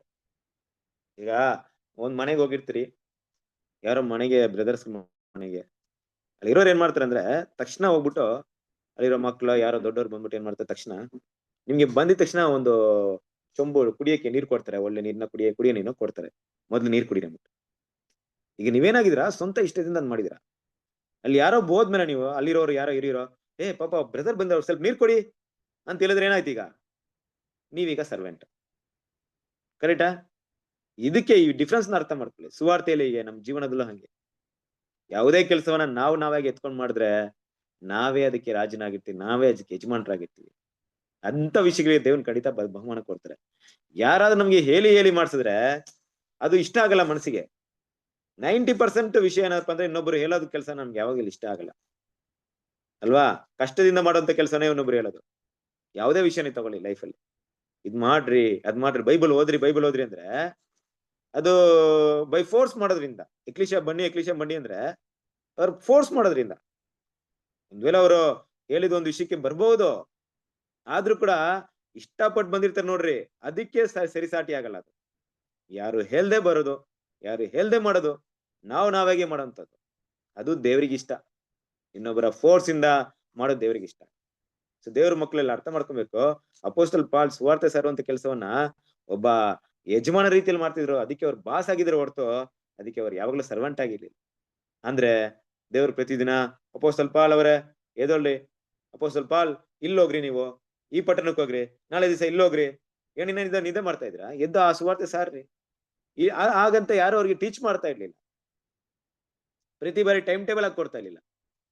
ಅವ್ರಾಗೆ ಪ್ಲಾನ್ ಮಾಡ್ಕೊಂಡು, ಅವ್ರಾಗೆ ತ್ಯಾಗ ಮಾಡ್ಕೊಂಡು, ಇಲ್ಲಿಗೆ ಹೋಗೋಣ, ಅಲ್ಲಿಗೆ ಸುವಾರ್ತೆ ಸಾರೋಣ, ಇಲ್ಲಿ ಮಾಡೋಣ ಅಂತ ಈ ಸುವಾರ್ತೆ ಕೆಲಸನ ಮಾಡ್ತಾ ಇದ್ರು ಕ್ರಿಸ್ತನ ಸರಿ. ನೋಡ್ರಿ ಎಷ್ಟು ಒಳ್ಳೇದ್ ಅನ್ಸುತ್ತೆ. ನಮ್ಮ ಜೀವನದಲ್ಲಿ ನಾವು ಬೆಳವಣಿಗೆ ಕಾಣ್ಕೊಬೇಕಾ, ಯಾರು ಹೇಳಿ ಕೆಲಸಗಳನ್ನ ಮಾಡಿಸ್ಕೊಂಡ್ಬರ್ರಿ. ನೀವಾಗಿ ಕೆಲಸಗಳನ್ನ ಮಾಡಕ್ ಇಷ್ಟಪಡ್ರಿ. ನೀವು ಬೆಳಿತೀರಾ, ಇಲ್ದೇ ಇದ್ರೆ ಏನ್ ಮಾಡ್ತೀರಾ ಗೊತ್ತಾ, ಯಾರಾದ್ರೂ ನಿಮ್ಮನ್ನ ಪುಷ್ ಮಾಡ್ತಾನೆ ಇರ್ಬೇಕು ಅಲ್ವಾ. ನೋಡ್ರಿ ಒಂದ್ ವಿಷಯ ಏನಪ್ಪಾ ಅಂದ್ರೆ, ಈ ಕೆಲವೊಂದ್ ಟೈಮಲ್ಲಿ ಕತ್ತೆಗಳ ಮೇಲೆ ಹೊರೆಗಳನ್ನ ಹೊರ್ತಾರೆ ಅಲ್ವಾ. ಆ ಹೊರೆಗಳನ್ನ ಹೋದಾಗ ಏನ್ ಮಾಡುತ್ತಂದ್ರೆ, ಕೆಲವೊಂದ್ ಟೈಮಲ್ಲಿ ಅದೆಲ್ಲ ಹೊರಕ್ಕಾಗಲ್ಲ. ಅದು ಏನಾದ್ರೂ ಒಂದು ಐಡಿಯಾ ಮಾಡ್ಕೊಂಡು ಏನ್ ಮಾಡ್ಬಿಡುತ್ತೆ, ಅದು ಒಂದ್ ಕಡೆ ಕುತ್ಕೊಂಡ್ಬಿಡುತ್ತೆ. ಅದೇನೋ ಕುತ್ಕೊಂಡ್ಬಿಡುತ್ತೆ ಅಂದ್ರೆ ಅದನ್ನ ಎಬ್ಸೋದು ತುಂಬಾನೇ ಕಷ್ಟ. ಆದ್ರೆ ಕತ್ತೆ ಹೊರುತ್ತೆ ಅಂತ ಡಿಸೈಡ್ ಮಾಡ್ಬಿಟ್ರೆ ನೀವು ಎಷ್ಟೇ ವೆಯ್ಟ್ ಹಾಕ್ಬಿಡ್ರಿ ಹೊತ್ಕೊಂಡು ಹೋಗ್ಬಿಡುತ್ತೆ. ಹಾಗೆ ಕೆಲವೊಂದ್ ಟೈಮಲ್ಲಿ ನಮ್ಮನ್ನ ಪುಷ್ ಮಾಡೋ ರೀತಿಯಲ್ಲಿ ಯಾವ್ದು ಕಾಣಿಸ್ಕೊಂಬಾರ್ದು, ನಾವೇ ಇಷ್ಟಪಟ್ಟು ಮಾಡಂಗಿರ್ಬೇಕು. ಬನ್ರಿ ಮೀಟಿಂಗ್ಗೆ, ಝೂಮ್ ಮೀಟಿಂಗ್ ಬನ್ರಿ, ಇದೆಲ್ಲ ತುಂಬಾ ಸರಿ ಹೇಳೋದ್ರಿಂದ ಕೆಲವರಿಗೆ ಏನಾಗುತ್ತೆ, ಒಂಥರ ಆಗ್ಬಿಡುತ್ತೆ ಅಲ್ವಾ. ಕರಿಯೋರ್ಗು ಕಷ್ಟ, ಕೇಳಿಸ್ಕೊಳ್ಳೋರ್ಗು ಕಷ್ಟ. ಅವ್ರಾಗೆ ಬರ್ತಾರಂದ್ರೆ ಕೆಲವ್ರಿಗಂತೂ ಹೆಂಗಿರುತ್ತೆ, ಕೆಲವೊಂದ್ ಕ್ಲಾಸ್ಗಂತೂ ಕೆಲವು ಕ್ಲಾಸ್ ಯಾವಾಗ ಬರುತ್ತಪ್ಪ, ಕೇಳ್ಬೇಕಪ್ಪ, ತಿಳ್ಕೊಬೇಕಪ್ಪ, ಏನಾದ್ರೂ ತಿಳ್ಕೊಳ್ತೀರ ಅಂತ ಆಸಕ್ತಿ ಇರುತ್ತೆ. ಕೆಲವರಿಗೆ ಅಯ್ಯೋ ಇವತ್ತು ಹೋಗ್ತಾ ಇದ್ರೆ ಏನೋ ಬೈತಾರೋ, ನಾವು ಹೋಗ್ತಾ ಇದ್ರೆ ಏನೋ ತಪ್ಪಾಗಿ ತಿಳ್ಕೊಳ್ತಾರೋ, ಆ ಭಾವನೆಯಲ್ಲೇ ಬರ್ತೀವಿ. ಬೇಡ, ಅದು ದೇವ್ರಿಗೆ ಇಷ್ಟ ಆಗಲ್ಲ. ಅದೊಂಥರ ಕೆಲ್ಸದವ್ರ ತರ, ಯಾರೋ ಬೈತಾರೆ, ಯಾರೋ ನಮ್ ಕೆಲ್ಸ ಹೇಳ್ತಾರೆ. ನಾವಾಗಿ ಇಷ್ಟಪಟ್ಟು ಮಾಡೋದು ಆತ್ಮಿಕ ವಿಷಯಗಳಲ್ಲಿ ತುಂಬಾ ಪ್ರಯೋಜನವಾಗುತ್ತೆ. ಅಪೊಸ್ತಲ ಪಾಲ್ ಒಂದ್ ಗುಣ ತಗೊಳ್ಬೇಕಾದ್ರೆ ಸುವಾರ್ತೆ ಸೇವೆನ ಈ ರೀತಿನ ಮಾಡ್ತಾ ಇದ್ರು ಅಲ್ವಾ. ಯೋಚನೆ ಮಾಡ್ರಿ, ಇವತ್ತು ದೇವ್ರ ಕೆಲ್ಸವನ್ನ ನಾವು ಎಷ್ಟು ಜನ ನಮ್ಗೊಂದು ಪ್ಲಾನ್ ಕೊಟ್ರೆ ಮಾಡ್ತೀವಿ, ಇಲ್ಲ ನಾವು ಸ್ವತಃ ಮಾಡಲ್ಲ. ಎಷ್ಟು ಜನ ಆಸಕ್ತಿಯಿಂದ ಸುವಾರ್ತೆ ಸಾರ್ಬೇಕಂತ ಪ್ಲಾನ್ ಆದ್ರೂ ಮಾಡ್ತೀವಿ ನಾವೇ. ಇಲ್ಲ ಇವತ್ತು ಈ ಕಡೆ ಹೋಗಿ ಸುವಾರ್ತೆ ಸಾರೋಣ, ಇಲ್ಲೋಗಿ ಯಾರನ್ನ ಮೀಟ್ ಮಾಡೋಣ, ಮೀಟ್ ಮಾಡಿ ಸತ್ಯದ ಬಗ್ಗೆ ಅವ್ರ ಹತ್ರ ಮಾತಾಡೋಣ ಅನ್ನಂತ ಒಂದು ಭಾವನೆ ಎಷ್ಟು ಜನರಿಗಿದೆ ಇವತ್ತು ಪ್ರತಿದಿನ ಯಾರ ಹತ್ರ ನಾನು ಮಾತಾಡ್ಬೇಕು ಅಂತ ಭಾವನೆಗಳು ಎಷ್ಟು ಜನಕ್ಕಿದೆ ಇಲ್ವಾ. ಯೋಚನೆ ಮಾಡಿ ಕ್ರಿಸ್ತನ ಪ್ರೀತಿ ಸರ್. ನಮ್ಗೆ ಕೊಟ್ಟಿರುವಂತ ಸುವಾರ್ತೆ ಬಗ್ಗೆ ಕೆಲವರಿಗೆ ನೋಡಿ, ಮುಂದಿನ ವಾಕ್ಯದಲ್ಲಿ ಹೇಳ್ತಾರೆ ಅಪೊಸ್ತಲ ಪಾಲ್, ಓದ್ರಿ ಅದನ್ನ, ರೋಮಪುರದವರಿಗೆ 1ನೇ ಅಧ್ಯಾಯ 15ನೇ ವಾಕ್ಯ. ಹೀಗಿರುವುದರಿಂದ ರೋಮಾಪುರದಲ್ಲಿರುವ ನಿಮಗೆ ಸಹ ಸುವಾರ್ತೆಯನ್ನು ಸಾರುವುದಕ್ಕೆ ನಾನಂತೂ ಸಿದ್ಧವಾಗಿದ್ದೇನೆ. ಈ ಸುವಾರ್ತೆಯ ವಿಷಯದಲ್ಲಿ ನಾನು ನಾಚಿಕೊಳ್ಳುವನಲ್ಲ. ನಿಮ್ಗೆ ಇದ್ರಲ್ಲಿ ವರ್ಷನ್ಸ್ ಅಲ್ಲಿ ರೋಮನ್ಸ್ ಇದ್ರಲ್ಲಿ KJ ವರ್ಷನ್ಸ್ ಅಲ್ಲಿ ಕ್ರಿಸ್ತನ ಸುವಾರ್ತೆ ವಿಷಯದಲ್ಲಿ ನಾನು ನಾಚಿಕೆ ಪಡುವುದಿಲ್ಲ, ಅದು ಮೊದಲು ಯಹೂದ್ಯರಿಗೂ ಮತ್ತು ಗ್ರೀಕರಿಗೂ ಅಂತೂ ನಂಬುವ ಪ್ರತಿಯೊಬ್ಬರು ರಕ್ಷಣೆಗೆ ಅಂತ ಒಂದು ವಾಕ್ಯ ಮೇಲೆ ಕಡೆ ಇದ್ ಮಾಡಿದ್ದಾರೆ. ಇಲ್ಲಿ ಏನಂತ ಬಂದಿದೆ ಅಂದ್ರೆ, ಹೀಗಿರೋದ್ರಿಂದ ರೋಮಪುರದಲ್ಲಿರುವ ನಿಮಗೆ ಸಹ ಸುವಾರ್ತೆಯನ್ನು ಸಾರೋದಕ್ಕೆ ನಾನಂತೂ ಸಿದ್ಧನಾಗಿದ್ದೇನೆ. ಅಪೊಸ್ತಲ ಪಾಲ್ ಒಂದು ಪ್ರಾರಂಭವೇ ಹೀಗೆ ಇತ್ತು. ಈ ಒಂದು ಅಧ್ಯಾಯದಲ್ಲಿ ಯಾವ ರೀತಿ ಇತ್ತು, ಒಂದ್ ವೇಳೆ ಪಾಲ್ ರೋಮಪುರದವರಿಗೆ ಇದುವರೆಗೂ ಬರ್ಲಿಲ್ಲ, ನಮ್ಮ ಹತ್ರ ಅವ್ರು ಬರ್ತಾ ಇಲ್ಲ, ಅವ್ರ ಪರಿಸ್ಥಿತಿ ಏನಂತ ಅಲ್ಲಿರೋರ್ಗೆ ಗೊತ್ತಿಲ್ಲ ರೋಮಪುರದವರಿಗೆ ಅಲ್ವಾ. ಒಂದ್ ವೇಳೆ ಬ್ರದರು ನಮ್ಗೆ ಸಬ್ಜೆಕ್ಟ್ ಹೇಳ್ಕೊಡಕ್ ಬರ್ಲಿಲ್ಲ ಅಂದ್ರೆ, ಇಲ್ಲ ಎಲ್ಲೋ ಒಂದ್ ಮೀಟಿಂಗ್ ಬರ್ಲಿಲ್ಲ ಅಂದ್ರೆ ಏನ್ ಅರ್ಥವಾಗುತ್ತೆ, ಅವರು ಲೋಕದ ಯಾವುದೇ ವ್ಯವಹಾರದಲ್ಲಿ ಸಿಕ್ಕಾಕೊಂಡಿರ್ಬೇಕು, ಕೆಲ್ಸದೆಲ್ಲ ಓಟಿನೋ ಡ್ಯೂಟಿ ಎಲ್ಲ ಸಿಗ್ಲಾಕೊಂಡಿರ್ಬೇಕು, ಇಲ್ಲವೇ ಇದಕ್ಕಿಂತ ಯಾವುದೋ ಒಂದು ವಿಷಯ ಅವ್ರಿಗೆ ಪ್ರಾಫಿಟ್ ಬೆನಿಫಿಟ್ ಬರುವಂತ ವಿಷಯದಲ್ಲಿ ಸಿಗ್ಲಾಕೊಂಡಿರ್ಬೇಕು. ಹೀಗೆ ಸಾಮಾನ್ಯವಾಗಿ ಭಾವನೆ ಬರುತ್ತೆ. ಆದ್ರೆ ಅವ್ರು ಎಲ್ಲೋ ಕಷ್ಟದಲ್ಲಿ ಇರ್ತಾರೋ, ಎಲ್ಲೋ ಅಪಾಯದಲ್ಲಿ ಇರ್ತಾರೋ, ಪಾಪ ಎಲ್ಲೋ ಬೇರೆ ಯಾವ್ದೋ ಅಡಚಣೆಯಲ್ಲಿ ಸಿಗ್ಲಾಕೊಂಡಿರ್ತಾರ ಅಂತ ನಮ್ಗೆ ಯೋಚನೆ ಬರಲ್ಲ.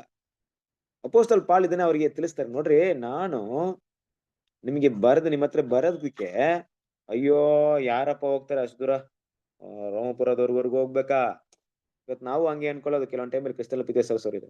ಇಲ್ಲಿಂದ ಬ್ರದರ್ ನಮ್ಗೆ ಕ್ಲಾಸಲ್ಲಿ ಕೊಟ್ಟಾಗ ಕೆಲವೊಂದ್ ಟೈಮಲ್ಲಿ ಯಾವ ರೀತಿ ಯೋಚನೆ ಬರುತ್ತೆ ಅಂದ್ರೆ ಗೊತ್ತಾ, ಅಯ್ಯೋ ಇಲ್ಲಿ 6 ಗಂಟೆಗೆ 4 ಗಂಟೆಗೆ ಟ್ರೈನ್ ಹಿಡಿಬೇಕಂದ್ರೆ ನಾನ್ 3 ಗಂಟೆಗೆ ಎದೊಳ್ಬೇಕು, ನೈಟು ನನ್ ನಿದ್ದೆ ಹೋಯ್ತು, ಎಲ್ಲ ಹೋಗುತ್ತೆ, ಅಯ್ಯೋ ಬೇಡಪ್ಪ ಬ್ರದರ್ ದಯವಿಟ್ಟು ಆಗಲ್ಲ ಬ್ರದರ್, ನನ್ನ ಕೈಲಿ ಈ ಸರಿ ಹೋಗಕ್ಕಾಗಲ್ಲ. ಇಲ್ಲ ಬ್ರದರ್, ಏನೋ ಎಮರ್ಜೆನ್ಸಿ ಕೆಲಸ ಇದೆ ಬ್ರದರ್, ಅರ್ಜೆಂಟ್ ಕೆಲಸ ಇದೆ ಬ್ರದರ್, ಈ ಸರಿ ಆಗಲ್ಲ ಬ್ರದರ್. ಏನಕ್ಕೆ? ಯಾರು ನಿದ್ದೆ ಕೆಡ್ಸ್ಕೊಂಡು ಬೆಳಿಗ್ಗೆ ಎದ್ದೊಳ್ತಾನೆ, ಎದ್ದು ಆ ಟ್ರೈನ್ ಹಿಡಿತಾನೆ, ಟ್ರೈನ್ ಹಿಡಿದು ಅಲ್ಲಿ ಯಾರು ಹೋಗ್ತಾರೆ? ಅಯ್ಯೋ ನಮ್ ಕೈಲಿ ಆಗಲ್ಲಪ್ಪ ಅಲ್ವಾ? ನಮ್ ಜೀವನ ಹಂಗೆ ಇವತ್ತು. ಇಷ್ಟೆಲ್ಲ ಪ್ರೀತಿಯ ಸರೋಸರಿರೆ, ನಾನು ಹೇಳ್ಬಾರ್ದು ನಿಮ್ಗೆ, ಆದ್ರೆ ಇಲ್ಲಿವರೆಗೂ ನನ್ ಮೈಂಡ್ ಅಲ್ಲಿ ಡಿಸೈಡ್ ಮಾಡಿದ್ರೆ ಇಷ್ಟೇ, ಯಾರಾದ್ರೂ ಸಹೋದರರು ಬ್ರದರ್ ಇಲ್ಲಿ ಸುವಾರ್ತೆ, ಇಲ್ಲಿ ದೇವ್ರ ವಾಕ್ಯ ಮಾತಾಡಿ ಅಂತ ಹೇಳಿದಾಗ ಮೊದ್ಲು ನಾನು ಹೇಳ್ಬೇಕಾಗಿರೋದು ನೋ ಅನ್ನುವಂತ ಮಾತು ಬರ್ಲೇಬಾರ್ದು ಯಾವಾಗ್ಲು. ನನ್ ಯಾವ್ದ್ರ ಬಗ್ಗೆನೂ ಯೋಚನೆ ಮಾಡಲ್ಲ. ನನ್ ಫೈನಾನ್ಷಿಯಲ್, ನನ್ ಬಾಡಿ, ನನ್ ಕಂಡೀಷನ್ ಯಾವತ್ತೂ ಯೋಚನೆ ಮಾಡಲ್ಲ. ಒಂದೇ ವಿಷಯ ಯೋಚನೆ ಮಾಡ್ತೀನಿ, ದೇವ್ರು ನನ್ನ ನಡೆಸ್ತಾರೆ ಅಷ್ಟೇ ಅಲ್ವಾ? ಯಾವಾಗ್ಲೂ ಈ ಭಾವನೆ ಇರ್ಬೇಕು. ನಾನು ಅದ್ರ ಬಗ್ಗೆ ನಿಮ್ಮ ಹತ್ರ ಹೇಳ್ಕೊಳಕ್ಕೆ ನಾನು ತುಂಬಾ ಇಷ್ಟಪಡ್ತೀನಿ. ಯಾಕಂದ್ರೆ ಇವತ್ವರೆಗೂ ದೇವ್ರು ನನ್ನ ಕಷ್ಟಗಳಲ್ಲಿ ನಡ್ಸ್ಕೊಂಡ್ ಬಂದಿದ್ದಾರೆ. ಕೆಲವೊಂದ್ ಟೈಮಲ್ಲಿ ನಿಮ್ಮ ಹತ್ರ ಹೇಳ್ಬೇಕಾದ್ರೆ ನನಗೆ ಕಣ್ಣಲ್ಲಿ ನೀರ್ ಬಂದ್ಬಿಡುತ್ತೆ ಕ್ರಿಸ್ತನ ಪ್ರೀತಿಯ ಸಹೋದರರೇ. ಹಲವಾರು ಕಷ್ಟಗಳ ಮಧ್ಯದಲ್ಲಿ ಏನ್ ಮಾಡಿದೀನಿ ಅಂದ್ರೆ ಸುವಾರ್ತೆನ ಸಾರಕ್ಕೆ ಇಷ್ಟಪಟ್ಟಿದ್ದೀನಿ ನಾನು. ಅಂದ್ರೆ ಅದು ನನಗೆ ಹೆಮ್ಮೆಯಾಗಿ ಹೇಳ್ಕೊಳಕ್ಕೆ ನಾನು ಇಷ್ಟಪಡಲ್ಲ. ದೇವ್ರ ಮಕ್ಕಳನ್ನ ನೋಡ್ಬೇಕಂತ ಆಸೆ ಇದೆ, ಆಸಕ್ತಿ ಇದೆ ನಿಮ್ಗೆ. ನಿಮ್ಮನ್ನೆಲ್ಲ ನೋಡ್ಬೇಕು, ನಿಮ್ಮನ್ನೆಲ್ಲ ಮಾತಾಡ್ಬೇಕು, ನಿಮ್ಮನ್ನ ಭೇಟಿ ಆಗ್ಬೇಕಂತ ಸಂತೋಷ ನನಗೆ ಇಲ್ಲಿರುವಂತ ಯಾವುದೇ ಕಷ್ಟವನ್ನ ದೊಡ್ಡದಾಗಿ ಕಾಣಿಸ್ಕೊಳ್ಳಲ್ಲ ಇಲ್ಲಿ. ಆಗಿರ್ಬೇಕಾದ್ರೆ ಕ್ರಿಸ್ತನ ಪ್ರೀತಿಯ ಸಹೋದರರೇ, ಅಪೊಸ್ತಲ ಪಾಲ್ ಇದನ್ನ ಹೇಳ್ತಾ ಇದಾರೆ ಇಲ್ಲಿ. ಏನಂದ್ರೆ ನಿಮ್ಮ ಹತ್ರ ಬರೋದಕ್ಕೆ ನನ್ನ ಸೋಂಬೇರಿತನನು ಬದ್ಬಿಟ್ಟು ನಾನು ಕಷ್ಟ ಪಡ್ಬೇಕಾ, ಅಷ್ಟು ದೂರ ಬರ್ಬೇಕಂತ ಬೇರೆ ಒಂದು ಗುಣ ನನ್ನ ಕಾರಣ ಅಲ್ಲ. ನನಗೆ ನನ್ನ ಕೈಲಿ ಆಗ್ತಾ ಇಲ್ಲ, ಅರ್ಥ ಮಾಡ್ಕೊಳ್ಳಿ ಅಂತ ಹೇಳ್ತಾರೆ ಪೌಲ್. ನಾನು ಇಷ್ಟು ಕಷ್ಟದಲ್ಲಿದ್ದೀನಿ, ನಾನು ನಿಮ್ಮ ಹತ್ರ ಬರೋಕೆ ತುಂಬಾ ಇಷ್ಟಪಡ್ತೀನಿ, ಆದ್ರೆ ನನ್ನ ಕೈಲಿ ಆಗ್ತಾ ಇಲ್ಲ.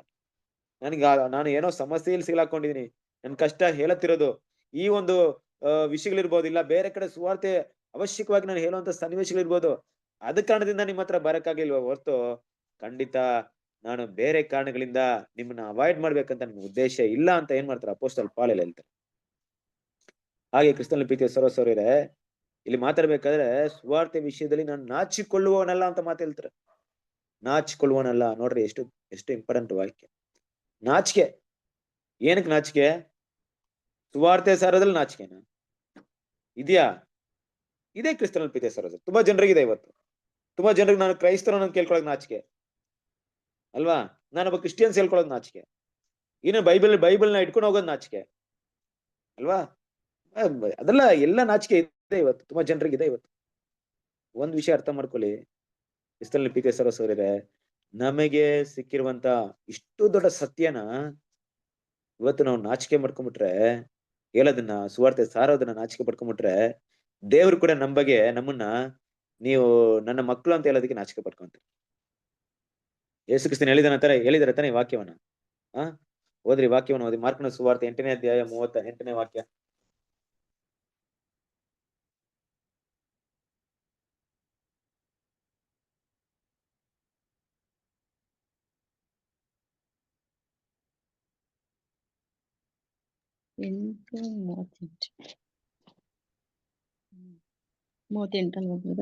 ಹೌದು. ಈ ವ್ಯಭಿಚಾರಣೆ ಅಂತಿರುವ ಇಲ್ಲಿರುವ ಓದಿ, ಕಂಟಿನ್ಯೂ ಮಾಡಿ.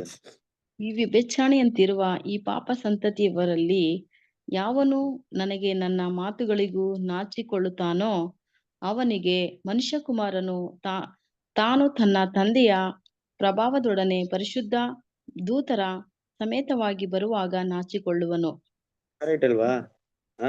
ಇವತ್ತು ಯೇಸು ಕ್ರಿಸ್ತನ ಬಗ್ಗೆ ನಾನು ಹೇಳಕ್ಕೆ ನನ್ನ ನಾಚಿಕೆ ಆಗುತ್ತೆ ಅಂದ್ರೆ, ನಮ್ಗೆ ಸಿಕ್ತಿರೋ ಒಂಥರ ರಿವಾರ್ಡ್ ಬಗ್ಗೆ ಯೋಚನೆ ನೋಡ್ರಿ. ದೇವ್ರ ಮುಂದೆ, ತಂದೆಯ ದೇವ್ರ ಮುಂದೆ ಯೇಸು ಕ್ರಿಸ್ತ ನಮ್ಮನ್ನ ಕರ್ಕೊಂಡೋಗಿ ಮುಂದೆ ಇಟ್ಕೋಬೇಕು. ದೇವರೇ, ತಂದೆ, ನೀವು ನನಗೆ ಕೊಟ್ಟವರು, ನೋಡ್ರಿ ನಿಮ್ಮ ಮಕ್ಕಳಾಗಿ ಇವ್ರನ್ನ ಬಂದಿದ್ದಾರೆ, ಬೆಳವಣಿಗೆ ಆಗಿದ್ದಾರೆ, ನನ್ನ ಸಾರೂಪ್ಯತೆ ಬೆಳೆದಿದ್ದಾರೆ ಅಂತ ಹೇಳಕ್ಕೆ ಆಗುತ್ತಾ? ಅವ್ರಿಗೆ ನಾಚಿಕೆ ಆಗಲ್ವಾ? ನಾಚಿಕೆ ಆಗುತ್ತೆ ಅವ್ರಿಗೆ. ಕರೆಕ್ಟ್ ಅಲ್ವಾ? ಇವತ್ತು ಸುವಾರ್ತೆನ ಸಾರೋದಕ್ಕೆ ನಾನು ನಾಚಿಕೆ ಪಡ್ತೀನಾ? ಇವಾಗ ಯಾರಿಗಾದ್ರೂ ಹೇಳೋದಕ್ಕೆ ನಾಚಿಕೆ ಪಡ್ತೀನಾ? ಏನ್ ಅನ್ಕೊಂಡ್ಬಿಡ್ತಾರೋ, ನನ್ ಬಗ್ಗೆ ತಪ್ಪಾಗಿ ತಿಳ್ಕೊಂಡ್ಬಿಡ್ತಾರೋ? ಕ್ರಿಸ್ತನ ಪ್ರೀತಿಯ ಸಹೋದರರೇ, ಸುವಾರ್ತೆ ಅನ್ನೋದು ಇವತ್ತಿದ್ದು ನಾಳೆ ನಾಶವಾಗುವಂತ ಒಂದು ವಿಷಯ ಅಲ್ಲ. ಯುಗಾಂತರಕ್ಕಿರುವಂತ ಸತ್ಯ ಅದು ನಮ್ಗೆ ಸಿಕ್ಕಿರೋದು. ತಂದೆಯ ದೇವರು ಯೇಸು ಕ್ರಿಸ್ತನು ಅವರ ರಕ್ಷಣೆಯ ಯೋಜನೆ ಅನ್ನೋದು ಇವತ್ತಿದ್ದು ನಾಳೆ ಹೋಗುವಂತ ವಿಷಯಗಳಲ್ಲ. ಇಡೀ ಲೋಕನ ಅದ್ರಲ್ಲಿ ಬರುತ್ತೆ. ಇವತ್ತು ನೀವು ಯಾರಿಗ ನೋಡಿ ಏನೋ ಒಂದು ಸಮಯದಲ್ಲಿ ನಿಮ್ಗೆ ಅವಕಾಶ ಸಿಕ್ತೋ, ನಿಮಗೆ ಅವಕಾಶ ಸಿಕ್ಕಿರುತ್ತೆ, ಮಾತಾಡ್ತಾ ಇರ್ತೀರಾ, ಮಾತಾಡ್ತಾ ಎಲ್ಲೋ ಒಂದು ಒಳ್ಳೆ ಸನ್ನಿವೇಶ ಬರುತ್ತೆ ನಿಮ್ಗೆ. ಏನ್ ಸನ್ನಿವೇಶ ಬರುತ್ತೆ ಅಂದ್ರೆ ಒಳ್ಳೆ ಅವಕಾಶ ಬರುತ್ತೆ. ಏನ್ ಬರುತ್ತೆ? ಈಗ ಮಾತಾಡ್ಬೇಕಪ್ಪ ದೇವ್ರ ವಾಕ್ಯ ಅನ್ನೋ ರೀತಿಲಿ ಬರುತ್ತೆ. ಅವ್ರು ಯಾವ್ದೋ ನೋವಲ್ಲಿ ಇರ್ತಾರೆ, ಯಾವ್ದೋ ಕಷ್ಟದಲ್ಲಿ ಇರ್ತಾರೆ, ಕಷ್ಟವನ್ನು ನಿಮ್ಮಲ್ಲಿ ಹೇಳ್ತಾ ಇರ್ತಾರೆ. ನೀವು ಸಂತೈಸೋದಕ್ಕೆ, ಸಾಂತ್ವನ ಹೇಳೋದಕ್ಕೆ ಹೇಳ್ತಾ ಹೇಳ್ತಾ ಹೇಳ್ತಾ ದೇವ್ರ ವಾಕ್ಯ ನಿಮ್ ಬಾಯಲ್ಲಿ ಬಂದ್ಬಿಡುತ್ತೆ. ಹೇಗೆ ನೋಡ್ರಿ, ಒಂದು ವಿಷಯನ ಕೇಳ್ಕೊಳ್ಳಿ, ಅರ್ಥ ಮಾಡ್ಕೊಳ್ಳಿ. ನಾನು ಒಬ್ಬ ಕ್ರೈಸ್ತನು, ನನ್ನ ಕರ್ತನಾದ ಯೇಸು ಕ್ರಿಸ್ತನ ನಂಬಿದ್ದೀನಿ. ಅವ್ರು ಇಲ್ಲಿವರೆಗೂ ನನ್ನ ಕೈ ಬಿಟ್ಟಿಲ್ಲ. ಅವರ ಸತ್ಯ ಅವರ ತ್ಯಾಗ ಎಷ್ಟು ದೊಡ್ಡದು ಗೊತ್ತಾ ಅಂತ ಏನೋ ಒಂದು ವಿಷಯ ಹೇಳ್ಬೇಕಂತ ಬಂದ್ಬಿಡುತ್ತೆ. ಆದ್ರೂ ಬಾಯಿನ ಕ್ಲೋಸ್ ಮಾಡ್ಕೊಂಡ್ಬಿಡ್ತೀವಿ. ಬೇಡಪ್ಪ, ಏನಕ್ಕೆ ಬೇಡ ಬಿಡು ಅಂದ್ಬಿಟ್ಟು. ಕ್ರಿಸ್ತನ ಪ್ರೀತಿಯ ಸದಸ್ಯ ಸಿಕ್ಕಿರುವಂತ ಒಂದು ಅವಕಾಶನ ದೇವ್ರ ನಮ್ಮ ಮಗಿ ಪಡಿಸಕ್ಕೆ ನಾವ್ ಯಾಕೆ ಉಪಯೋಗ ಮಾಡ್ಕೊಳಲ್ಲ? ನಾವ್ ಯಾಕೆ ಕೇಳಲ್ಲ? ನಾಚಿಕೆ ಬರ್ತೀವಾ? ಏಸಕ್ಕೆ ಸತಿ ಹೇಳಕ್ ನಾಚಿಕೆ ಬರ್ತೀವಾ? ನೋಡ್ರಿ, ಕೆಲವೊಂದ್ ಟೈಮಲ್ಲಿ ನಮ್ಮ ಬೇರೆ ಬೇರೆ ವ್ಯವಹಾರನ ಎಷ್ಟು ಬಾಯಿ ತೆಗೆದು ಮಾತಾಡ್ತೀವಿ ಅಂದ್ರೆ ದೇವ್ರ ವಿಷಯಗಳನ್ನ ಮಾತಾಡಕ್ ನಮ್ ಬಾಯೇ ಬರಲ್ಲ. ಕ್ರಿಸ್ತನ ಬಗ್ಗೆ ಪರಿಚಯ ಮಾಡಕ್ಕೆ ನಮ್ಗೆ ಮನಸ್ಸೇ ಬರಲ್ಲ. ಎಲ್ಲೋ ಒಂದ್ ಕಡೆ ಇದಾಗ್ಬಿಡುತ್ತೆ. ಮೊನ್ನೆ ಒಂದ್ಸರಿ ನೀವು ನೋಡಿದ್ರಲ್ಲ ಟಿವಿ ನ್ಯೂಸ್ ಅಲ್ಲಿ ನೋಡಿರ್ಬಹುದು. ಈ ಜೆಹೋವಾ ವಿಟ್ನೆಸ್ ಅವ್ರು ಏನ್ ಮಾಡಿದಾರೆ, ವಿಸಿಟಿಂಗ್ ಕಾರ್ಡ್ ಅಲ್ಲಿ QR ಕೋಡ್ ಇನ್ಪುಟ್ ಎಲ್ರಿಗೂ ಹಂಚ್ಕೊಂಡ್ ಬಂದಿದ್ದಾರೆ. ಆ QR ಕೋಡ್ ಸ್ಕ್ಯಾನ್ ಮಾಡಿದ್ರೆ ಫುಲ್ ಸಬ್ಜೆಕ್ಟ್ ಬರ್ತಾ ಇತ್ತು ಅದ್ರಲ್ಲಿ. ಜೆಹೋವಾ ವಿಟ್ನೆಸ್ ಅವರು ನೋಡ್ರಿ, ಸತ್ಯನ ಎಷ್ಟು ಸ್ಪಷ್ಟವಾಗಿ ಗೊತ್ತಿಲ್ದೇ ಇರೋರು ಎಂತ ಒಂದ್ ಕೆಲ್ಸಗಳು ಮಾಡ್ತಾರೆ. ಆದ್ರೆ ನಾವು ಇವತ್ತಿನ ಟೆಕ್ನಾಲಜಿಯಲ್ಲೂ ಕೂಡ ಕೆಲವರಿಗೆ ಸತ್ಯವನ್ನ ಹೇಳ್ಕೊಡೋಂತ ವಿಷಯಗಳಿಗೆ ಹೆಜ್ಜೆ ಹಾಕಲ್ಲ. ನಾಚಿಕೆ ಆಗ್ಬಿಡುತ್ತೆ ನಮ್ಗೆ. ನಾನು ಉಂಟು, ನನ್ನ ಮನೆಯವರು ಉಂಟಪ್ಪ. ಇನ್ನೇನ್ ಗೊತ್ತಾ, ಕೆಲವೊಂದ್ ಟೈಮಲ್ಲಿ ನಾವು ಆರ್ಗ್ಯುಮೆಂಟ್ ರೀತಿಯಲ್ಲಿ ಸತ್ಯವನ್ನ ಯಾವಾಗ್ಲೂ ಹೇಳ್ಬಾರ್ದು. ಆರ್ಗ್ಯುಮೆಂಟ್ ಅಂದ್ರೆ ನೋಡ್ರಿ, ಯೇಸು ಕ್ರಿಸ್ತನೇ ದೇವ್ರು, ಅವರೊಬ್ಬರೇ ರಕ್ಷಕರು, ಮಿಕ್ಕಿರೋಲ್ಲ ಸುಳ್ಳು, ಮಿಕ್ಕಿದೆಲ್ಲ ವಿಗ್ರಹ ಆರಾಧನೆ ಅಂದ್ಬಿಟ್ಟು ಆ ರೀತಿ ಮಾತಾಡಕ್ ಹೋಗ್ಬಾರ್ದು. ಜ್ಞಾನವಾಗಿ ಮಾತಾಡ್ಬೇಕು. ಕೆಲವೊಂದ್ ಟೈಮಲ್ಲಿ ಅವರ ನೋವಿನ ಒಂದು ಸನ್ನಿವೇಶನ ನಾವು ಸಾಧಕವಾಗಿ ಉಪಯೋಗ ಮಾಡ್ಕೊಬೇಕು. ನೋಡ್ರಿ, ರಕ್ಷಕನಿದ್ದಾನೆ, ನಮಗೋಸ್ಕರ ಜೀವವನ್ನು ಕೊಟ್ಟಿದ್ದಾರೆ, ಎಲ್ರೂ ಪ್ರೀತಿ ಮಾಡ್ತಾರೆ. ಈ ರೀತಿ ಒಳ್ಳೆ ಒಂದು ಅವ್ರ ಮನಸ್ಸನ್ನ ಮುಟ್ಟುವಂತ ಮಾತುಗಳನ್ನ ಆಡೋದ್ರಿಂದ ಅವ್ರಿಗೂ ಸಂತೋಷ ಆಗ್ಬಿಡುತ್ತೆ. ಹೌದಾ, ಎಲ್ಲೋ ಒಂದ್ ಕಡೆ ಅವ್ರ ಮನಸ್ಸು ತಿರುಗಿ ದೇವರ ಬಗ್ಗೆ ತಿಳ್ಕೊಳ್ಳುವಂತ ಒಂದು ಅವಕಾಶ ಸಿಗುತ್ತೆ. ಒಂದ್ ವೇಳೆ ಅವ್ರು ತಿಳ್ಕೊಳ್ತಾ ಹೋಗ್ಬಿಡ್ಬೋದು. ನೀವು ಸತ್ಯವನ್ನ ಕೇಳಿರ್ತಾರೆ, ಹೌದಾ ಅಂತ ಹೇಳಿರ್ತಾರೆ, ಕರೆಕ್ಟ್ ಅಂದಿರ್ತಾರೆ, ಒಟ್ಟೋಗಿರ್ತಾರೆ. ಎಷ್ಟೋ ವರ್ಷ ಆದ್ಮೇಲೆ ನೀವ್ ಹೇಳಿದವ್ರು ನೆನ್ಪು ಬಂದಿರುತ್ತೆ. ಹೋದ್ರೆ ಹೋಗ್ಲಿ, ಈ ಜೀವನ ಪೂರ್ತಿ ನೆನಪು ಬರಲಿಲ್ಲ ಅವ್ರಿಗೆ, ಸಾಯೋವರ್ಗು ನೆನಪು ಬರಲಿಲ್ಲ. ಸತ್ತು ಪುನರ್ತನ ಆದ್ಮೇಲೆ ಮೊದ್ಲು ನೆನಪು ಬರೋದು ಯಾರು ಗೊತ್ತಾ? ನಿಮ್ ಬಗ್ಗೆನೆ ಬರುತ್ತೆ. ಯಾಕಂದ್ರೆ ನೀವೇರ ಅದನ್ನೇ ನೋಡೋದವ್ರು. ಕರೆಕ್ಟಾ? ಏಸು ಕ್ರಿಸ್ತನೇ ನೋಡ್ತಾರೆ. ಹೌದಪ್ಪ, ಈ ರಕ್ಷಕನ ಕುರಿತು ನನ್ಗೆ ಯಾರ ಹೇಳಿದ್ರು, ಹೌದು ನಮ್ ಸಿಸ್ಟರ್ ಹೇಳಿದ್ರು, ನನ್ ಮನೆ ಪಕ್ಕದವ್ರು ಹೇಳಿದ್ರು, ನನ್ ಜೊತೆ ಕೆಲಸ ಮಾಡಿದವ್ರು ಹೇಳಿದ್ರು, ನಾನ್ ಕೇಳಿಲ್ವಲ್ಲ, ಅವ್ರು ಎಲ್ಲಿದ್ದಾರೋ, ಅವ್ರು ಹೇಗಿದಾರೋ, ಅವತ್ ನನ್ ಬೆಲೆ ಕೊಡಿಲ್ಲ. ಇವತ್ತು ನಾನ್ ಜೀವಂತವಾಗಿರೋದು ಅವರೇ. ಅರ್ಥ ಆಯ್ತಾ? ಕ್ರಿಸ್ತನ ಪ್ರೀತಿಯ ಸಹೋದರರೇ, ನಾಚಿಕೆ ಪಡೋದು ಏನಕ್ಕೆ ಅಲ್ವಾ? ದೇವ್ರ ವಾಕ್ಯವನ್ನ ಸಾರ್ಬೇಕು. ಇನ್ನು ಕೂಡ ಕೆಲವೊಂದ್ ಟೈಮಲ್ಲಿ ನಮ್ಗೇನ್ ಪ್ರಶ್ನೆ ಬರುತ್ತೆ ಅಂದ್ರೆ, ಸಹೋದರಿಯರು ಹೆಂಗಪ್ಪ ಅಂತ ಪ್ರಶ್ನೆ ಬರುತ್ತೆ. ನಾವೇನ್ ಸಾರೋದ್ ಬ್ರದರ್ ತರ ಸಾರೋದು? ಹಂಗಲ್ಲ ಕ್ರಿಸ್ತನ ಪ್ರೀತಿಯ ಸಹೋದರ. ಸಹೋದರಿಯರು ಒಂದ್ ಸಭೆಯಲ್ಲಿ ನಿಂತ್ಕೊಂಡು ಫುಲ್ಫಿಟ್ ಮೇಲೆ ಮಾತಾಡಂಗಿಲ್ಲ ಅಷ್ಟೇ. ಇವತ್ತು ಬಂದಿರುವಂತ ಎಲ್ಲಾ ಒಂದು ಆರ್ವೆಸ್ಟ್ ನ ತಗೊಂಡ್ರೆ 90% ಸಹೋದರಿಯರು ಹೇಳಿ ಅವ್ರ ಮೂಲಕ ಬಂದಿರೋರೇ ಜಾಸ್ತಿ. ಒಂದ್ ವಿಷಯವನ್ನ ಅವ್ರು ಹೇಳಿದ್ರೆ ಸಾಕು, ಅವ್ರ ಆಸಕ್ತಿ ತೋರಿಸಿದ್ರೆ ಅದನ್ನ ಬೇರೆಯವ್ರ ಹತ್ರ ಒಪ್ಪಿಸ್ಕೊಟ್ರೆ ಸಾಕು. ಹೇಳ್ಬೇಕು ಅದನ್ನ. ಮತ್ತೆ ನಮ್ಗೆ ಈ ತರ ಅವಕಾಶ ಸಿಗುತ್ತಾ? ಮತ್ತೆ ಇನ್ನೊಂದ್ಸರಿ ಹುಟ್ಟು ಬರ್ತೀವ ಭೂಮಿಯಲ್ಲಿ? ಮತ್ತೆ ಈ ಭೂಮಿಯಲ್ಲಿ ಬಂದು ಯೇಸು ಕ್ರಿಸ್ತನ ಬಗ್ಗೆ ಸುವಾರ್ತೆ ಹೇಳ್ತೀವಾ? ಇಲ್ವೇ ಇಲ್ಲ. 1000 ವರ್ಷ ಆಳ್ವಿಕೆ ಈ ಲೋಕ ಏನನ್ನು ನೋಡುತ್ತಾ ಗೊತ್ತಾ? ಈ ಸುವಾರ್ತೆ ಯುಗದಲ್ಲಿ ಸುವಾರ್ತನ ಯಾರೆಲ್ಲ ಹೇಳ್ತಿದಂತ ಜನರನ್ನ ಹುಡುಕ್ತಾ ಇರುತ್ತೆ. ಅವತ್ತು ಹೇಳಿದ್ರು, ಇವ್ರು ಹೇಳಿದ್ರು, ಈ ಸಂಗತಿನ ಅವ್ರು ಹೇಳಿದ್ರು, ಈ ಸಂಗತಿನ ಇವ್ರು ಹೇಳಿದ್ರು ಹುಡುಕ್ತಾ ಇರ್ತಾರೆ ಜನ. ಇಡೀ ಲೋಕ ಅದ್ರ ಬಗ್ಗೆ ನೋಡುತ್ತೆ ಅಷ್ಟೇ. ಇವತ್ ನಾವು ಮಾತಾಡಿದ್ದನ್ನ ಅವತ್ ಕೇಳ್ತಾ ಇರ್ತಾರೆ. ಇವತ್ತು ನಾವು ಎಷ್ಟೋ ಜನರ ಹತ್ರ ಹೇಳಿರ್ತೀವಿ, ಇವತ್ತು ಅವ್ರ ಕಿವಿಗೆ ಹೋಗಿರಲ್ಲ, ಅವತ್ತು ಅವರ ಕಿವಿ ತೆರೆಯಲ್ಪಡುತ್ತೆ, ಅವರ ಕಣ್ಣು ತೆರೆಯಲ್ಪಡುತ್ತೆ, ಅವರು ಸುವಾರ್ಥ ವಿಷಯವನ್ನ ನೋಡ್ತಾರೆ. ಕರೆಕ್ಟಾ?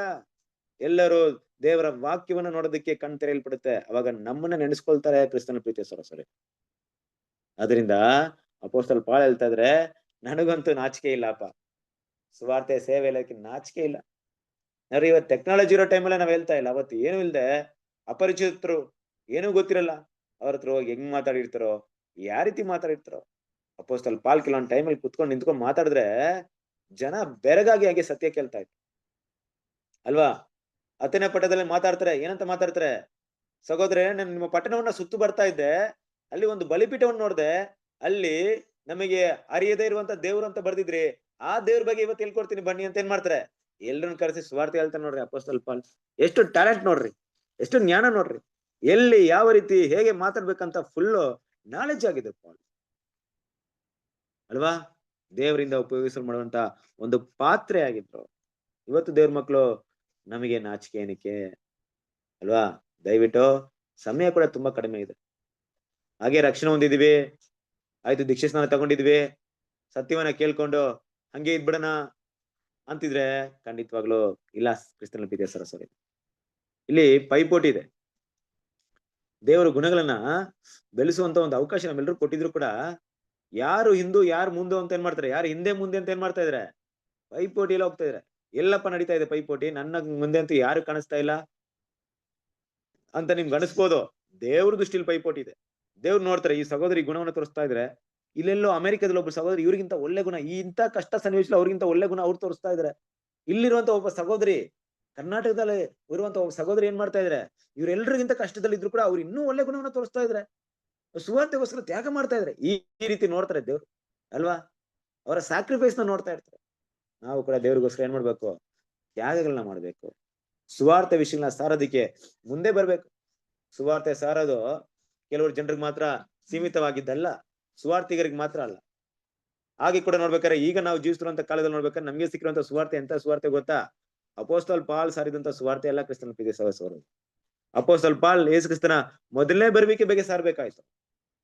ಎರಡನೇ ಬರುವಿಕೆ ಬಗ್ಗೆ ಅವ್ರಿಗೆ ಏನಂತ ಅವಶ್ಯಕತೆ ಇರ್ಲಿಲ್ಲ. ಥೆಸಲೋನಿಕದವರು ಬರಿಬೇಕಾದ್ರೆ ಎರಡನೇ ಬರುವಿಕೆನ ಪತ್ರಿಕೆಯಲ್ಲಿ ಬರೀತಾರೆ. ಅದನ್ನ ಏನಂತ ಹೇಳ್ತಾರೆ ಅಂದ್ರೆ, ಅದು ಮುಖ್ಯ ಅಲ್ಲ ಬಿಡ್ರಿ, ಇನ್ನು ಪಾಪ ಮನುಷ್ಯ ಬರ್ಬೇಕು, ಆಂಟಿ ಕ್ರೈಸ್ಟ್ ಬರ್ಬೇಕು, ವೆಯ್ಟ್ ಮಾಡ್ರಿ, ಅಲ್ಲಿವರೆಗೂ ಯೇಸು ಕ್ರಿಸ್ತನ ಎರಡನೇ ಬರುವಿಕೆ ಬರಲ್ಲ ಅಂತ ವಿಷಯಗಳನ್ನ ಹೇಳ್ಕೊಂಡು ಹೋಗ್ತಾರೆ. ಆದ್ರೆ ಇವತ್ ನಮ್ಗೆ ಏನ್ ಸಿಕ್ಕಿದೆ ಗೊತ್ತಾ? ಕ್ರಿಸ್ತನ ಆಳ್ವಿಕೆ ಬಗ್ಗೆ ಪ್ರಚಾರ ಮಾಡುವಂತ ಅವಕಾಶ ಸಿಕ್ಕಿದೆ ಅಲ್ವಾ? ಯೇಸು ಕ್ರಿಸ್ತನ ಎರಡನೇ ಬರುವಿಕೆ ಬಂದಿದ್ದಾರೆ ಅಂತ ಹೇಳಿದ್ರೆ ಕ್ರೈಸ್ತರು ನಂಬಲ್ಲ, ಲೋಕದವ್ರು ನಂಬಲ್ಲ. ಆದ್ರೆ ಆ ಒಂದು ರಾಜ್ಯದ ನಂಬಿಕೆನ ಕೊಟ್ಟಾಗ, ಯೇಸು ಕ್ರಿಸ್ತನ ರಾಜ್ಯದಿಂದ 1000 ವರ್ಷ ಆಳ್ವಿಕೆ ಏನೆಲ್ಲ ನಡೆಯುತ್ತೆ ಗೊತ್ತಾ? ಎಲ್ರಿಗೂ ಪುನರ್ತನ ಬರುತ್ತೆ, ನೀವೆಲ್ರೂ ರಕ್ಷಣೆ ಹೊಂದ್ತೀರಾ, ನೀವ್ ಸತ್ರು ದೇವ್ರು ನಿಮ್ಗೆ ಮತ್ತೆ ಜೀವವನ್ನು ಕೊಡ್ತಾರೆ ಅಲ್ವಾ? ಈ ರೀತಿ ಏನ್ ಮಾಡ್ಬೇಕು, ಆ ಸುವಾರ್ತೆನ ಹೇಳುವಂತ ಅವಕಾಶನ ನಾವೇ ಏನ್ ಮಾಡ್ಬೇಕು, ಕ್ರಿಯೇಟ್ ಮಾಡ್ಕೊಬೇಕು. ಯಾರಿಗೆ, ಹೇಗೆ, ಯಾವ ರೀತಿ ಹೇಳೋದು ಅನ್ಬಿಟ್ಟು ಅಲ್ವಾ? ಅದ್ರಲ್ಲೂ ಒಂದು ವಿಷಯನ ಮನಸ್ಸಲ್ಲಿ ಇಟ್ಕೊಳ್ಳಿ, ಕಡ್ಡಾಯವಾಗಿ ಅಲ್ಲ, ಹೇಳ್ದೇ ಇದ್ರೆ ಅಂತಲ್ಲ, ಮನಪೂರ್ವಕವಾಗಿ ಆಸೆ ಪಡ್ಬೇಕು, ಇಷ್ಟಪಡ್ಬೇಕು ಅಲ್ವಾ? ಯೋಚನೆ ಮಾಡಿ ಕ್ರಿಸ್ತನ ಪ್ರೀತಿಯ ಸಹೋದರರೇ, ಈ ರೀತಿ ತುಂಬಾ ಜನರು ತ್ಯಾಗವನ್ನ ಮಾಡಿದಾರೆ. ಇವತ್ತು ನಮ್ಮ ಭಾರತಕ್ಕೂ ಸತ್ಯವೇದ ವಿದ್ಯಾರ್ಥಿಗಳು ಒಂದು ಈ ಸತ್ಯನ ಬರ್ಬೇಕಾದ್ರೆ ಯಾರೋ ತ್ಯಾಗ ಮಾಡಿದಾರೆ, ಕರೆಕ್ಟ್ ಅಲ್ವಾ? ನಮ್ಮ ಹತ್ರ ಬಂದು ಹೇಳಿದಾರೆ ಅವರು, ಇಂಡಿಯಾ ಜನ ಪೂರ್ತಿ ಹಿಂದೂ ಸಪ ಅವರಲ್ಲ, ವಿಗ್ರಹಾರಾಧಕರು, ಅಲ್ಲ ಹೋಗಿ ವೇಸ್ಟ್, ಅಲ್ಲಿ ಹೋಗ್ಬಿಟ್ರೆ ನಮ್ಗೆ ಅವಮಾನ, ನಮ್ಗೆ ಒಂಥರ ಮಾಡ್ಬಿಡ್ತಾರೆ ಅವ್ರನ್ನ ಅಲ್ವಾ? ನಮ್ನ ಇನ್ಸಲ್ಟ್ ಮಾಡ್ಬಿಡ್ತಾರೆ ಅಂತ ಯಾರಾದ್ರೂ ಇದ್ಬಿಟ್ಟಿದ್ರೆ ನಮಗೂ ಸತ್ಯ ಬರ್ತಾ ಇರ್ಲಿಲ್ಲ, ಕರೆಕ್ಟ್ ಅಲ್ವಾ? ದೇವ್ರು ಅವ್ರ ಮೂಲಕ ನಮ್ಗೆ ಸತ್ಯ ಕೊಟ್ಟಿದ್ರೆ, ಹಾಗಿರ್ಬೇಕಾದ್ರೆ ದೇವ್ರ ಮಕ್ಳು ಅದನ್ನ ಮನ್ಸಲ್ಲಿ ಇಟ್ಕೊಳ್ಳೋಣ. ಈ ಒಂದು ಸತ್ಯ, ಈ ಸುವಾರ್ತೆ ಅಂತ ತಗೊಂಡಾಗ ದೇವ್ರ ಮಕ್ಳು ಅದನ್ನ ಮಹಿಮೆ, ಅದರ ಉನ್ನತ ವಿಷಯಗಳನ್ನ ಅರ್ಥ ಮಾಡ್ತಾರೆ. The gospel, the good news is so good and so grand that those who are really see and understand it have no occasion for feeling shame when they tell it to others. ಅಂದ್ರೆ ಸುವಾರ್ತೆ ಎಷ್ಟು ದೊಡ್ಡದು, ಎಷ್ಟು ಮಹೋನ್ನತವಾಗಿದೆ ಅಂದ್ರೆ, ಯಾರೊಬ್ಬರನ್ನ ಅದನ್ನ ಅರ್ಥ ಮಾಡ್ಕೊಳ್ತಾರೋ, ಅದರ ನಿಜಸ್ಥವನ್ನ ತಿಳ್ಕೊಂಡ್ಬಿಡ್ತಾರೋ, ಅವರು ತಮಗೆ ಸಿಕ್ಕಿರುವಂತ ಅವಕಾಶದಲ್ಲಿ ಬೇರೆಯವರಿಗೆ ಹೇಳೋದ್ರಲ್ಲಿ ನಾಚಿಕೆ ಪಡೋದೇ ಇಲ್ಲ ಅಂತ ಹೇಳ್ತಾ ಇದೆ. ಹೌದು ಕ್ರಿಸ್ತನ ಪ್ರೀತಿಯ ಸಹೋದರರೇ, ನಮಗೂ ಕೂಡ ಈ ವಿಷಯಗಳನ್ನ ದೇವರು ತಿಳಿಸ್ಕೊಟ್ಟಿದ್ದಾರೆ ಅಲ್ವಾ? ಎಷ್ಟೋ ಜನರಿಗೆ ಸತ್ಯ ಹೇಳ್ಬೇಕಾಗಿದೆ. ನಿಮ್ಗೆ ಬಂದಿರುವಂತ ಅವಕಾಶ ಮಿಸ್ ಮಾಡ್ಕೊಂಬೇಡ್ರಿ. ಅಟ್ಲೀಸ್ಟ್ ನೀವು ಹೋಗಿ ಸುವಾರ್ತನ ಸಾರೋದಕ್ಕೆ ತುಂಬಾ ಪ್ರಯಾಸ ಪಡ್ತಾ ಇದ್ರು ಪರವಾಗಿಲ್ಲ, ನಿಮ್ಮ ಬಳಿಗೆ ಬರುವಂತ ಸಹೋದರರ ಹತ್ರ ಜ್ಞಾನವಾಗಿ ಮಾತಾಡೋದನ್ನ ಏನ್ ಮಾಡ್ಬೇಡ್ರಿ, ಯಾವುದೇ ಕಾರಣಕ್ಕೂ ಮಿಸ್ ಮಾಡ್ಕೊಂಬೇಡ್ರಿ. ಅದರಿಂದ ಈ ಒಂದು ಸುವಾರ್ತೆಯನ್ನು ತಗೊಂಡಾಗ to salvation this gospel as in our heart to transferring and renewing power and sanctifying power which no error could possibly have. ಅಂದ್ರೆ ಈ ಒಂದು ವಿಷಯ ನೋಡಿ, ಇನ್ನೊಂದು ಮಾತಿನಲ್ಲಿ ಮಾತಾಡ್ತಾರೆ, ಆ ಪಾಯಿಂಟ್ ನೋಡ್ಬೇಕು. ಏನಪ್ಪಾ ಅಂದ್ರೆ, ರೋಮಪುರದವರಿಗೆ 1ನೇ ಅಧ್ಯಾಯ 16ನೇ ವಾಕ್ಯವನ್ನು ನೋಡ್ತೀವಿ. ಏನಂತ ನೋಡ್ತೀವಿ ಅಲ್ಲಿ? ಆ ವಾಕ್ಯನ ಇನ್ನೊಂದ್ಸರಿ ಓದಿ. 16 ಬ್ರದರ್, 15 ನಾನು ಸ್ಕ್ರೀನ್ ಅಲ್ಲಿ ಹಾಕಿದ್ದೀನಲ್ಲ, ಅದನ್ನ ಓದಿ. ಈ ವಿಷಯದಲ್ಲಿ ನಾನು ಆ ಸುವಾರ್ತೆಯ ದೇವರ ಬಲ ಸ್ವರೂಪವಾಗಿದ್ದು ಮೊದಲು ಯಹೂದ್ಯರಿಗೆ ಆಮೇಲೆ ಗ್ರೀಕರಿಗೆ, ಅಂತೂ ನಂಬುವರೆಲ್ಲರಿಗೂ ರಕ್ಷಣೆ ಮಾಡುವಂತದಾಗಿದೆ. ನೋಡಿದ್ರಾ? ಇಲ್ಲಿ ನಾನು ಸ್ಕ್ರೀನ್ ನೋಡ್ಬೇಕಾದ್ರೆ KJV ವರ್ಷನ್ ಈ ಸುವಾರ್ತೆಯ ವಿಷಯದಲ್ಲಿ ನಾನು ನಾಚಿಕೆ ಪಡುವುದಿಲ್ಲ, ಅದು ಮೊದಲು ಯಹೂದ್ಯರಿಗೂ ತರುವಾಯ ಗ್ರೀಕರಿಗೂ, ಅಂತೂ ನಂಬುವ ಪ್ರತಿಯೊಬ್ಬನಿಗೂ ರಕ್ಷಣೆಗಾಗಿ ದೇವರ ಶಕ್ತಿಯಾಗಿದೆ ಅಲ್ವಾ? ಸುವಾರ್ತೆ ಅನ್ನೋದು ಅದರ ಬಲ ಎಷ್ಟು ದೊಡ್ಡದು ಅಂತ ನೋಡ್ಬೇಕಾದ್ರೆ ನಾವು ಎಲ್ರು ಕೂಡ ಇದೇ ರೀತಿ ಬಂದಿದೀವಾ? ಕರೆಕ್ಟಾ? ಹೆಂಗೋ ಒಂದ್ ಕಡೆ ಯಾರೋ ಅದು ಬಿಗಿನಿಂಗ್ ಇದಾರೆ, ಒಂದು ಯಾರೋ ನಮ್ಗೆ ಪಾಂಪ್ಲೆಟ್ ಕೊಟ್ಟಿರ್ಬೋದು, ಇಲ್ಲ ನಾವು ಯೂಟ್ಯೂಬ್ ಅಲ್ಲಿ ನೋಡಿರ್ಬೋದು, ಇಲ್ಲ ಯಾರೋ ನಮ್ಗೆ ಕರೆದಿರ್ಬೋದು, ಏನೋ ಒಂದ್ ಕಡೆ ನಡೆದಿದ್ಯಾ ನೋಡಿ. ಅದ್ರ ಬಲ ನೋಡ್ರಿ ಎಷ್ಟು ದೊಡ್ಡದಿದೆ. ಇವತ್ತು ನಾವು ಎಲ್ಲಾ ಸತ್ಯಗಳನ್ನ, ಎಲ್ಲಾ ಒಂದು ತಪ್ಪಾದ ಬೋಧನೆಗಳನ್ನ ಏನ್ ಮಾಡಿದೀವಿ, ಎದುರಿಸಿ ನಿಂತ್ಕೊಳ್ಳೋಷ್ಟು ಬಲ ಸಿಕ್ಕಿದೆ ಇವತ್ತು. ಈ ಸ್ವಾರ್ಥನ ಅರಿತು ಈ ಸತ್ಯನ ಅರ್ಥ ಮಾಡ್ಕೊಂಡು ಬಂದಂತ ಕರೆನ ನಾವು ಯಾವಾಗ ಕರೆಕ್ಟ್ ಆಗಿ ಅರ್ಥ ಮಾಡ್ಕೊಂಡು ನಿಂತ್ಕೊಂಡಿದೀವೋ, ಎಂತೆಂತ ತಪ್ಪಾದ ಬೋಧನೆ ವಿರುದ್ಧವಾಗಿ ಏನ್ ಮಾಡ್ತೀವಿ, ನಿಂತ್ಕೊಂಡಿದೀವಿ. ತಪ್ಪಾದ ನಂಬಿಕೆಗಳ ವಿರುದ್ಧವಾಗಿ ನಿಂತ್ಕೊಂಡ್ಬಿಟ್ಟಿದೀವಿ. ನೀವು ಪ್ರಪಂಚ ಹೆಂಗಿದೆ ಕಾಣಿಸ್ಕೊಳ್ತಾ ಇದೆಯಾ? ಒಂದ್ ಕಡೆ ಜನ ಕಾಣದಿರುವಂತ ಶಕ್ತಿಗಳ ಮೇಲೆ ಭರವಸೆ ಇಟ್ಕೊಂಡಿದ್ದಾರೆ. ದೇವ್ರು ಯಾರಂತ ಗೊತ್ತಿಲ್ಲ, ದೆವ್ವಗಳಿದೆ ಅಂತ ತಿಳ್ಕೊಂಡ್ಬಿಟ್ಟಿದ್ದಾರೆ. ಇನ್ನೊಂದ್ ಕಡೆ ಏನಾಗುತ್ತೆ ಅಂದ್ರೆ, ಮುಂದೆ ಏನಾಗುತ್ತೆ, ಏನ್ ನಡೆಯುತ್ತೆ ಅಂತ ಗೊತ್ತಿಲ್ಲ, ಮರಣದ ನಂತರ ಏನ್ ನಡೆಯುತ್ತೆ ಅಂತ ಅವ್ರಿಗೆ ಗೊತ್ತಿಲ್ಲ. ಸಾವೇ ಅಂತ್ಯ, ಸಾವಿನ ನಂತರ ಏನೂ ಇಲ್ಲ ಅಂತ ತಿಳ್ಕೊಂಡ್ಬಿಟ್ಟಿದ್ದಾರೆ. ಇರೋರ್ಗು ಎಂಜಾಯ್ ಮಾಡೋ ಪ್ರಪಂಚವನ್ನ ಅನ್ನೋ ಭಾವನೆಯಲ್ಲಿ ತಿಳ್ಕೊಂಡ್ಬಿಟ್ಟಿದ್ದಾರೆ. ಹೀಗೆ ಹಲವಾರು ಕತ್ತಲೆ ಲೋಕದಲ್ಲಿ ಇರ್ಬೇಕಾದ್ರೆ ನಾವು ಮಾತ್ರ ಬೆಲೆ ಕಳೀತೀವಿ ಅಲ್ವಾ? ನಮಗ್ ಮಾತ್ರ ಸ್ಟ್ರೆಂತ್ ಇದೆ. ಯೋಚನೆ ಮಾಡ್ರಿ, ಈ ಸುವಾರ್ತೆ ಅನ್ನೋದು ಎಷ್ಟು ದೊಡ್ಡ ಶಕ್ತಿಯಾಗಿದೆ ಇವತ್ತು. ಹಾಗೆ ಪೌಲ್ ಹೇಳ್ಬೇಕಾದ್ರೆ ನಮಗೆ ಸಿಕ್ಕಿರುವಂತ ಈ ಬೆಳಕು, ಪೇತ್ರ ಹೇಳ್ತಾರ 2ನೇ ಅಧ್ಯಾಯ 9ನೇ ವಾಕ್ಯದಲ್ಲಿ ಅಲ್ವಾ? ಓದ್ರಿ, 1 ಪೇತ್ರ 2ನೇ ಅಧ್ಯಾಯ 9ನೇ ವಾಕ್ಯ.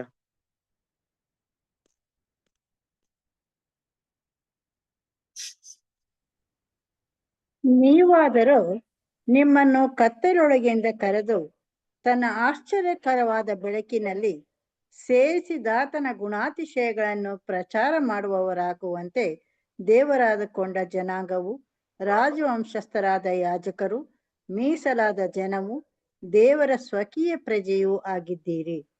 ನೋಡಿದ್ರ? ನೀವಾದರೂ ನಿಮ್ಮನ್ನ ಕತ್ತಲೊಳಗಿಂದ ಈ ಆಶ್ಚರ್ಯಕರವಾದ ಬೆಳಕಿನೆಡೆಗೆ ಕರೆದಾತನ ಗುಣಾತಿಶಯಗಳನ್ನು ಪ್ರಚಾರ ಪಡಿಸುವುದಕ್ಕೆ. ಕರೆಕ್ಟ್ ಕ್ರಿಸ್ತನ ಪ್ರೀತಿಯ ಸಹೋದರರೇ, ಕತ್ಲೆಯಲ್ಲಿ ಇದ್ವಿ ನಾವು, ನಮ್ಮ ಮುಂದೆ ಒಂದ್ ದೊಡ್ಡ ಬೆಳಕು ಬಂತು. ಈ ಬೆಳಕು ನಾವು ಮಾತ್ರ ಇಟ್ಕೊಳ್ದೆ ಆದಷ್ಟು ಏನ್ ಮಾಡ್ಬೇಕು, ಇನ್ನೊಬ್ರಿಗೆ ಅದನ್ನ ಸಾರ್ಬೇಕು. ಇವತ್ತು ಯಾರೋ ಒಬ್ರು, ಒಂದ್ ವಿಷಯ ಹೇಳ್ತೀನಿ ನಿಮ್ಗೆ, ನಮ್ ಸಹೋದರ ರಾಜು ಬ್ರದರ್ ಅವರು ಈ ಸುವಾರ್ತೆನ ಯಾರಾದ್ರೂ ನಿಮ್ಗೆಲ್ಲ ಸಾರ್ಬೇಕಂದ್ಬಿಟ್ಟು ಯಾರಾದ್ರೂ ನಿರ್ಬಂಧ ಹಾಕಿದ್ರ? ಇಲ್ಲ ನೋಡಿ, ಎಲ್ಲಾ ಕಡೆ ಸಾರ್ಬೇಕಂತ ಹೋಗಿ ಏನ್ ಮಾಡಿದ್ರೆ, ಎಷ್ಟೋ ದೇವ್ರ ಮಕ್ಳು ನಿಮ್ಗೆ ಸಿಕ್ಕಿದ್ರ ನಮ್ಗೆ. ಅವರೊಬ್ರು ಒಂದ್ ಡಿಸೈನ್ ಮಾಡ್ಬೇಕಂದ್ಬಿಟ್ಟು ಅಲ್ವಾ? ಹಾಗೆ ಇಲ್ಲಿ ಯಾರು ಬಲವಂತ ಮಾಡ್ಬೇಕಾಗಿಲ್ಲ ಸುವಾರ್ತನ ಸಾರೋದಕ್ಕೆ. ನಮ್ ಕೈಯಲ್ಲಾದಷ್ಟು, ನಮ್ಮ ಬಲದ, ನಮ್ಮ ಸಾಮರ್ಥ್ಯ ತಕ್ಕ ಹಾಗೆ ದೇವ್ರೇನೋ ನೀವೆಲ್ಲ 100 ಜನನ ಹಾರ್ವೆಸ್ಟ್ ಮಾಡ್ರಿ ಅಂತ ಏನೂ ಹೇಳ್ತಾ ಇಲ್ಲ ನಮ್ಗೆ, ಹೋಗ್ರಿ ಅಂತ. ಬಟ್ ನಮ್ಮ ಸಾಮರ್ಥ್ಯ ಎಷ್ಟಿದೆಯೋ ಅಷ್ಟನ್ನ ಈ ಕತ್ತಲೆಯಿಂದ ನಮ್ಮನ್ನ ಬೆಳಕಿನೆಡೆಗೆ ನಡೆಸಿದಂತ ದೇವರ ಗುಣಾತಿಶಯವನ್ನ ನೋಡಿದೀವಿ. ಗುಣಾತಿಶಯ ನೋಡ್ತಾ ಇದೀವಾ? ಆತನ ಸತ್ಯಗಳು ಎಷ್ಟಂತ ತಿಳ್ಕೊಂಡ್ಬಿಟ್ಟಿದೀವಿ, ಆತನ ಗುಣಗಳನ್ನ ತಿಳ್ಕೊಂಡ್ಬಿಟ್ಟಿದೀವಿ. ತಿಳ್ಸ್ಕೊಂಡಾಗ ನಮ್ಗೆ ಹೆಂಗಿತ್ತು, ಸಂತೋಷ ಬಂತ? ಒಂದೊಂದು ಸಬ್ಜೆಕ್ಟ್ ನ ತಿಳ್ಕೊಂಡಾಗ ನಮ್ಗೆ ಎಷ್ಟು ಸಂತೋಷ ಆಯ್ತು ಹೃದಯಕ್ಕೆ. ಆ ಸಂತೋಷ ನಮ್ಗೆ ಸಿಕ್ಕಿರೋಂಥ ಸಂತೋಷ ಇನ್ನೊಬ್ರಿಗೆ ಕೊಟ್ರೆ ಎಷ್ಟು ಚೆನ್ನಾಗಿರುತ್ತೆ ಅಲ್ವಾ? ನಾವು ಹಸಿವಾಗಿರ್ತೀವಿ, ಹೊಟ್ಟೆ ತುಂಬಾ ಹಸಿತಾ ಇದೆ, ಊಟ ಇಲ್ಲ. ಯಾರೋ ಬಂದ್ ಏನ್ ಮಾಡಿದ್ರು, ತುಂಬಾ ಹಸಿವಲ್ಲಿ ಬೇಕಾರೆ ಊಟ ಕೊಟ್ರು, ಹೊಟ್ಟೆ ತುಂಬಾ ತಿನ್ಬಿಡ್ತೀವಿ. ತಿನ್ಬಿಟ್ಮೇಲೆ ಇನ್ನೂ ಊಟ ಇದೆ, ಏನ್ ಮಾಡೋಣ ಕೃಷ್ಣನ ಪ್ರೀತಿಯ ಸಹೋದರರೇ? ನಾವು ಹಸಿವೆ ಇರ್ಬೇಕಾದ್ರೆ ನಮ್ಗೆ ಯಾರೋ ಕೊಟ್ಟಿದ್ರಿಂದ ತೃಪ್ತಿ ಬಂತಲ್ಲ, ಅದೇ ತರ ಎಷ್ಟು ಜನ ಹಸಿವಲ್ಲಿ ಇರ್ತಾರೆ ತಾನೆ, ಕೊಡ್ಬೋದಲ್ವಾ? ಕೊಟ್ರ ತೃಪ್ತಿ ಬರುತ್ತಲ್ವಾ? ಅದನ್ನ ಮೈಂಡ್ ಇಟ್ಕೋಬೇಕು. ಸುವಾರ್ತೆನ ನಾವು ಸಾರುವಂತ ಒಂದು ವಿಷಯನ ತಗೊಳ್ಬೇಕು. ಈ ಭಾಗ ದೊಡ್ಡ ಒಂದು ಜವಾಬ್ದಾರಿ ಇದೆ ಅಲ್ವಾ? ಇದನ್ನ ಬೇರೆ ರೀತಿ ಅಂದ್ರೆ ಯಾವ ರೀತಿ ಹೇಳ್ತಾ ಇದೀನಿ ನಾನು, ಹೋಗಿ ಎಲ್ಲಾ ಕಡೆ ಒಂದ್ ದೊಡ್ಡದಾಗಿ ಮೀಟಿಂಗ್ ಮಾಡೋಣ, ಅಲ್ಲಿ ಮಾಡೋಣ ಅಂತ ಭಾವನೆಗಳಿಗಿಂತ ಹೆಚ್ಚಾಗಿ ನಮಗೆ ಅವಕಾಶ ಸಿಕ್ಕಷ್ಟು ನಮ್ಗೆ ನಮ್ಮ ಅಕ್ಕಪಕ್ಕ ಯಾರಿರ್ತಾರೋ, ಯಾರ ಹತ್ರ ಮಾತಾಡ್ತೀವೋ, ಅವ್ರು ಯಾರಾಗಿದ್ರು ಪರವಾಗಿಲ್ಲ. ನೋಡಿ, ಈಗ ಮತಾಂತರ ಅಂತ ಒಂದು ವಿಷಯ ಬರ್ತಾ ಇದೆ. ಕ್ರಿಸ್ತನ ಪ್ರೀತಿಯ ಸಹೋದರರೇ, ನಾವು ಮತಾಂತರ ಮಾಡ್ತಾ ಇದೀವ? ನಮ್ದು ಆತರ ಇಲ್ವೇ ಇಲ್ಲ. ಕ್ರಿಸ್ತನ ಪ್ರೀತಿಯ ಸಹೋದರರೇ, ನಾವು ಇನ್ನೂ ಸ್ಪಷ್ಟವಾಗಿ ಹೇಳ್ಬೋದು, ಕ್ರಿಸ್ತನ ರಾಜ್ಯದಲ್ಲಿ ಎಲ್ಲ ಬರೋದು. ನಾವ್ ಯಾರನ್ನ ಕ್ರೈಸ್ತರಾಗಿ ಮಾಡಕ್ ಹೊರಟಿಲ್ಲ. ಕರೆಕ್ಟ್ ಅಲ್ವಾ? ಸುವಾರ್ತೆನೆ ಹೇಳೋದಷ್ಟೇ. ನೋಡಿ, 1000 ವರ್ಷ ಆಳ್ವಿಕೆ ಇದೆ, ಎಲ್ರು ಬರ್ತಾರೆ ಅಲ್ಲಿ, ಎಲ್ರು ಪುನರ್ತನಾಗಿ ಬರ್ತಾರೆ ಅಲ್ವಾ? ಹಾಗಾದ್ರೆ ನಾವೇನೋ ಒಂದು ಸತ್ಯದಲ್ಲಿ ಏನಿರುತ್ತೆ ಅಂದ್ರೆ, ನಾವು ಮತಾಂತರ ಮಾಡ್ತಾ ಇಲ್ಲ, ದೇವರ ರಾಜ್ಯದ ವಿಷಯನ ಹೇಳ್ತೀವಿ. ಒಂದ್ ವೇಳೆ ಅವ್ರಿಗೆ ಇದು ನಿಜಾನ, ಈ ತರ ಸತ್ಯ ಇದೆಯಾ, ಈ ತರ ಬೈಬಲ್ ಹೇಳ್ತಾ ಇದ್ಯಾ, ಈ ಸತ್ಯನ ನಾನು ತಿಳ್ಕೊಬೇಕು ಅಂತ ಮನಪೂರ್ವಕ ಬಂದ್ರೆ ಅಡ್ಡಿ ಮಾಡೋರು ಯಾರು ಇರ್ತಾರೆ? ಇಲ್ಲ, ಹೌದು ನೀವ್ ಹೇಳಿದ್ ನಿಜ, ದೇವ್ರು ಇಷ್ಟು ದೊಡ್ಡವರ, ಆಯ್ತು ನಾನು 1000 ವರ್ಷದ ಆಳ್ವಿಕೆಯಲ್ಲಿ ಬರ್ತೀನಿ ಅಂದ್ರೆ ಅಡ್ಡಿ ಮಾರೋರು ಯಾರಿದ್ದಾರೆ? ಅವ್ರವ್ರ ಇಷ್ಟ. ಆದ್ರೆ ಸುವಾರ್ತೆನ ಸಾರೋದು ನಮ್ಗೊಂದು ದೊಡ್ಡ ಒಂದು ಅವಕಾಶವಾಗಿದೆ. ಹಾಗೆ ನೋಡ್ಬೇಕಾದ್ರೆ ಈ ಸತ್ಯಗಳನ್ನ ನಾವು ಅರ್ಥ ಮಾಡ್ಕೊಂಡು ದೇವ್ರ ಮಕ್ಕಳು ಬರುವಂತ ದಿನಗಳಲ್ಲಿ ಈ ಸುವಾರ್ತೆ ಏನ್ ಮಾಡೋಣ? ನಾವು ಸಾರೋಣ. ಈಗ ನೋಡ್ಬೇಕಾದ್ರೆ ಈ ಸುವಾರ್ತೆಯು ದೇವರ ಬಲ ಸ್ವರೂಪವಾಗಿದ್ದು ಮೊದಲು ಯಹೂದ್ಯರಿಗೂ ಆಮೇಲೆ ಗ್ರೀಕರಿಗೂ ಅಂತೂ ನಂಬುವವರೆಲ್ಲರಿಗೂ ರಕ್ಷಣೆ ಉಂಟು ಮಾಡುವಂತದ್ದಾಗಿದೆ. ನಾವೇನ್ ಮಾಡೋಣ ಅಂದ್ರೆ ಈ ರಕ್ಷಣೆಯ ಮಾರ್ಗವನ್ನ, ಈ ರಕ್ಷಣೆ ಸುವಾರ್ತೆಯನ್ನ ಸಾರೋದಕ್ಕೆ ನಾಚಿಕೆ ಪಡದೆ ಅಪೊಸ್ತಲ ಪಾಲ್ ಏನ್ ಮಾಡಿದ್ರೆ ಈ ಸುವಾರ್ತೆಯ ಪ್ರಾಮುಖ್ಯತೆನ ಅರ್ಥ ಮಾಡ್ಕೊಂಡಿದ್ರು. ಇದರ ದೊಡ್ಡ ಒಂದು ಬಲ ಶಕ್ತಿಯನ್ನಂತ ಅರ್ಥ ಮಾಡ್ಕೊಂಡಿದ್ರು. ಎಷ್ಟು ಮಹತ್ವವುಳ್ಳದಂತ ಅರ್ಥ ಮಾಡ್ಕೊಂಡ್ಬಿಟ್ಟಿದ್ರು. ಅದಕ್ಕೆ ಅವರು ಮುಂದಿಟ್ಟ ಆ ಹೆಜ್ಜೆನ ಯಾವಾಗ್ಲೂ ಹಿಂದೆ ಹಿಡದೆ ಯಾವಾಗ್ಲೂ ಮುಂದೆ ನಡೀತಾ ಇದ್ರು. ಆ ಸುವಾರ್ತೆನ ಸಾರೋದ್ರಲ್ಲಿ ಯಾವಾಗ್ಲೂ ಆಸಕ್ತಿನ ಕಲ್ಕೊಂಡಿಲ್ಲ. ಯಾವಾಗ್ಲೂ ಅವ್ರೇನಾಗ್ಲಿಲ್ಲ, ಆಯಾಸಗೊಂಡಿರ್ಲಿಲ್ಲ. ಯಾವಾಗ್ಲೂ ಟಯರ್ಡ್ ಆಗಿರ್ಲಿಲ್ಲ. ಕೊನೆಯವರೆಗೂ, ಜೀವ ಅಂತ್ಯದವರೆಗೂ, ಮರಣದವರೆಗೂ ಏನ್ ಮಾಡಿದ್ರು? ಸುವಾರ್ತೆಯನ್ನ ಸಾರೋದ್ರಲ್ಲಿ ನಿರತರಾಗಿದ್ರು. ಆ ಒಂದು ಆಸಕ್ತಿ, ಸುವಾರ್ತೆ ಮೇಲಿದ್ದಂತ ಪ್ರೀತಿ ಅವ್ರನ್ನ ಅಂತ್ಯದವರೆಗೂ ಕರ್ಕೊಂಡು ಹೋಯ್ತು. ಕ್ರಿಸ್ತನ ಪ್ರೀತಿಯ ಸರಸ್ವತಿದೆ ನಾನ್ ಸ್ಟಾಪ್ ಆಗಿ ಮುಂದುವರೆದ್ರು ಅವರು. ನಮ್ಮಲ್ಲಿ ಕೂಡ ಆಸಕ್ತಿ ಬೆಳೆಸಿದ್ರೆ ದೇವ್ರು ಕೂಡ ನಮ್ಮಲ್ಲಿ ನಡೆಸ್ತಾರೆ. ದೇವರ ಆತ್ಮದ ಮೂಲಕ ನಮ್ಮನ್ನ ನಡೆಸ್ತಾರೆ. ಅದರಿಂದ ಬರುವಂತ ದಿನಗಳಲ್ಲಿ ದೇವ್ರ ಮಕ್ಕಳು ನಾವು ಎಷ್ಟು ಸಮಯ ನಮ್ಗಿದೆ ಅಂತ ಗೊತ್ತಿಲ್ಲ ಅಲ್ವಾ? ಎಷ್ಟು ಸಮಯ ಇದೆ ಅಂದ್ರೆ 2 ರೀತಿಯಲ್ಲಿ ಅರ್ಥ ಮಾಡ್ಕೊಳ್ಳಿ. ನನಗೆ ಎಷ್ಟು ಸಮಯ ಇದೆ ಅಂತ ಗೊತ್ತಿಲ್ಲ, ಈ ಪ್ರಪಂಚಕ್ಕೆ ಎಷ್ಟು ಟೈಮ್ ಇದೆ ಅಂತ ಗೊತ್ತಿಲ್ಲ, ನನ್ನ ಕಾನ್ಸಂಟ್ರೇಷನ್ ಟೈಮ್ ಯಾವಾಗ ಕ್ಲೋಸ್ ಮಾಡ್ತೀನಿ ಅಂತಾನು ಗೊತ್ತಿಲ್ಲ ಅಲ್ವಾ? ಆದ್ರಿಂದ ನಮಗೆ ಸಿಕ್ಕಿರುವಂತ ಸಮಯ, ಯಾವ ಸಮಯ ನಮ್ಗೆ ಸಿಕ್ಕಿದೆಯೋ, ಸಮಯ ಇದ್ರು ಇಲ್ದೇ ಇದ್ರು ಸುವಾರ್ತೆನ ಸಾರೋದಿಕ್ಕೆ ನಾವು ಆಸಕ್ತಿಯಿಂದ ಇರೋಣ. ಇದು ಅಪೊಸ್ತಲ ಪಾಲಿಂದ ನಾವು ಕಲಿತಾ ಇದೀವಿ, ಅವರ ಗುಣಗಳಿಂದ ಕಲಿತಾ ಇದೀವಿ. ಅವ್ರು ತೋರಿಸಿದಂತ ಈ ಒಂದು ಮಾತುಗಳು, ಅವರ ಜೀವನ ಇದಕ್ಕೆ ನಮಗೊಂದು ದೊಡ್ಡ ಒಂದು ಮಾದರಿಯಾಗಿದೆ. ಬರುವಂತ ದಿನಗಳಲ್ಲಿ ಹಾಗೆ ಮುಂದುವರಿಯೋದಕ್ಕೆ ದೇವ್ರು ನಮಗೆ ಸಹಾಯ ಮಾಡ್ಲಿ. ದೇವರು ಈ ಪಾಠವನ್ನ ಆಶೀರ್ವದಿಸಲಿ. ಆಮೇನ್. ಕ್ರಿಸ್ತನ ಪ್ರೀತಿಯ ಸಹೋದರರೇ, ಪ್ರಾರ್ಥನೆ ಮಾಡಿ ನಾವು ಮುಗಿಸೋಣ. ಅದಕ್ಕಿಂತ ಮುಂಚೆ ನಮ್ಮ ರಾತ್ರಿ ಗೀತೆಗಳಿತ್ತು, ಸೊ ದಯವಿಟ್ಟು ರಾತ್ರಿ ಗೀತೆಗಳನ್ನ ಓದ್ತೀರಾ?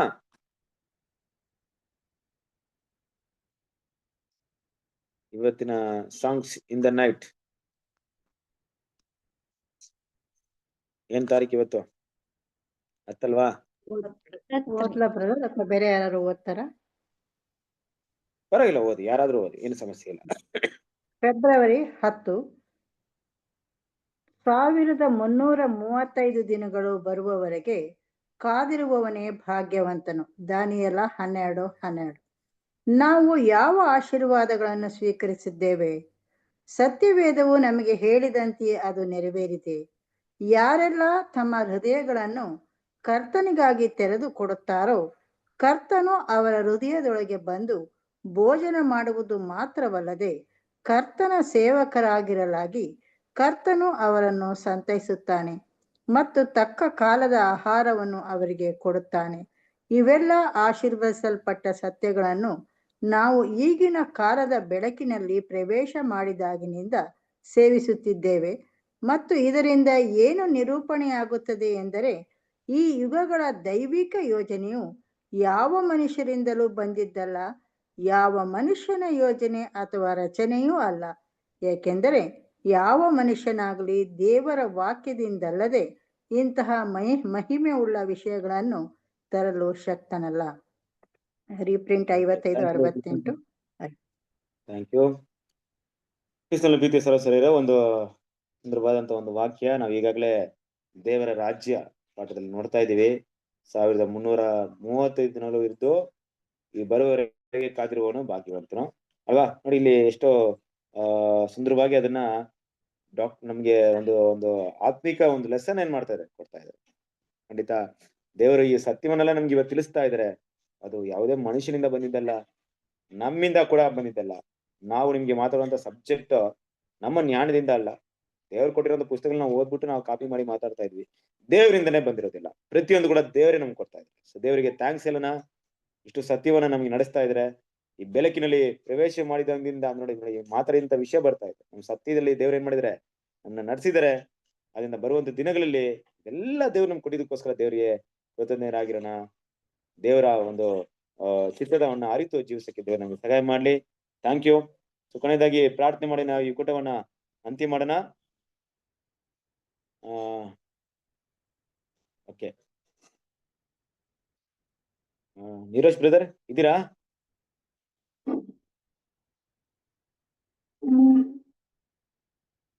ನೀರಜ್ ಬ್ರದರ್ ಇದ್ದೀರಾ? ಬ್ರದರ್ ನಮಸ್ತೆ. ಇದೀನಿ ಬ್ರದರ್. ಪ್ರಾರ್ಥನೆ ಮಾಡ್ತೀರಾ? Okay brother.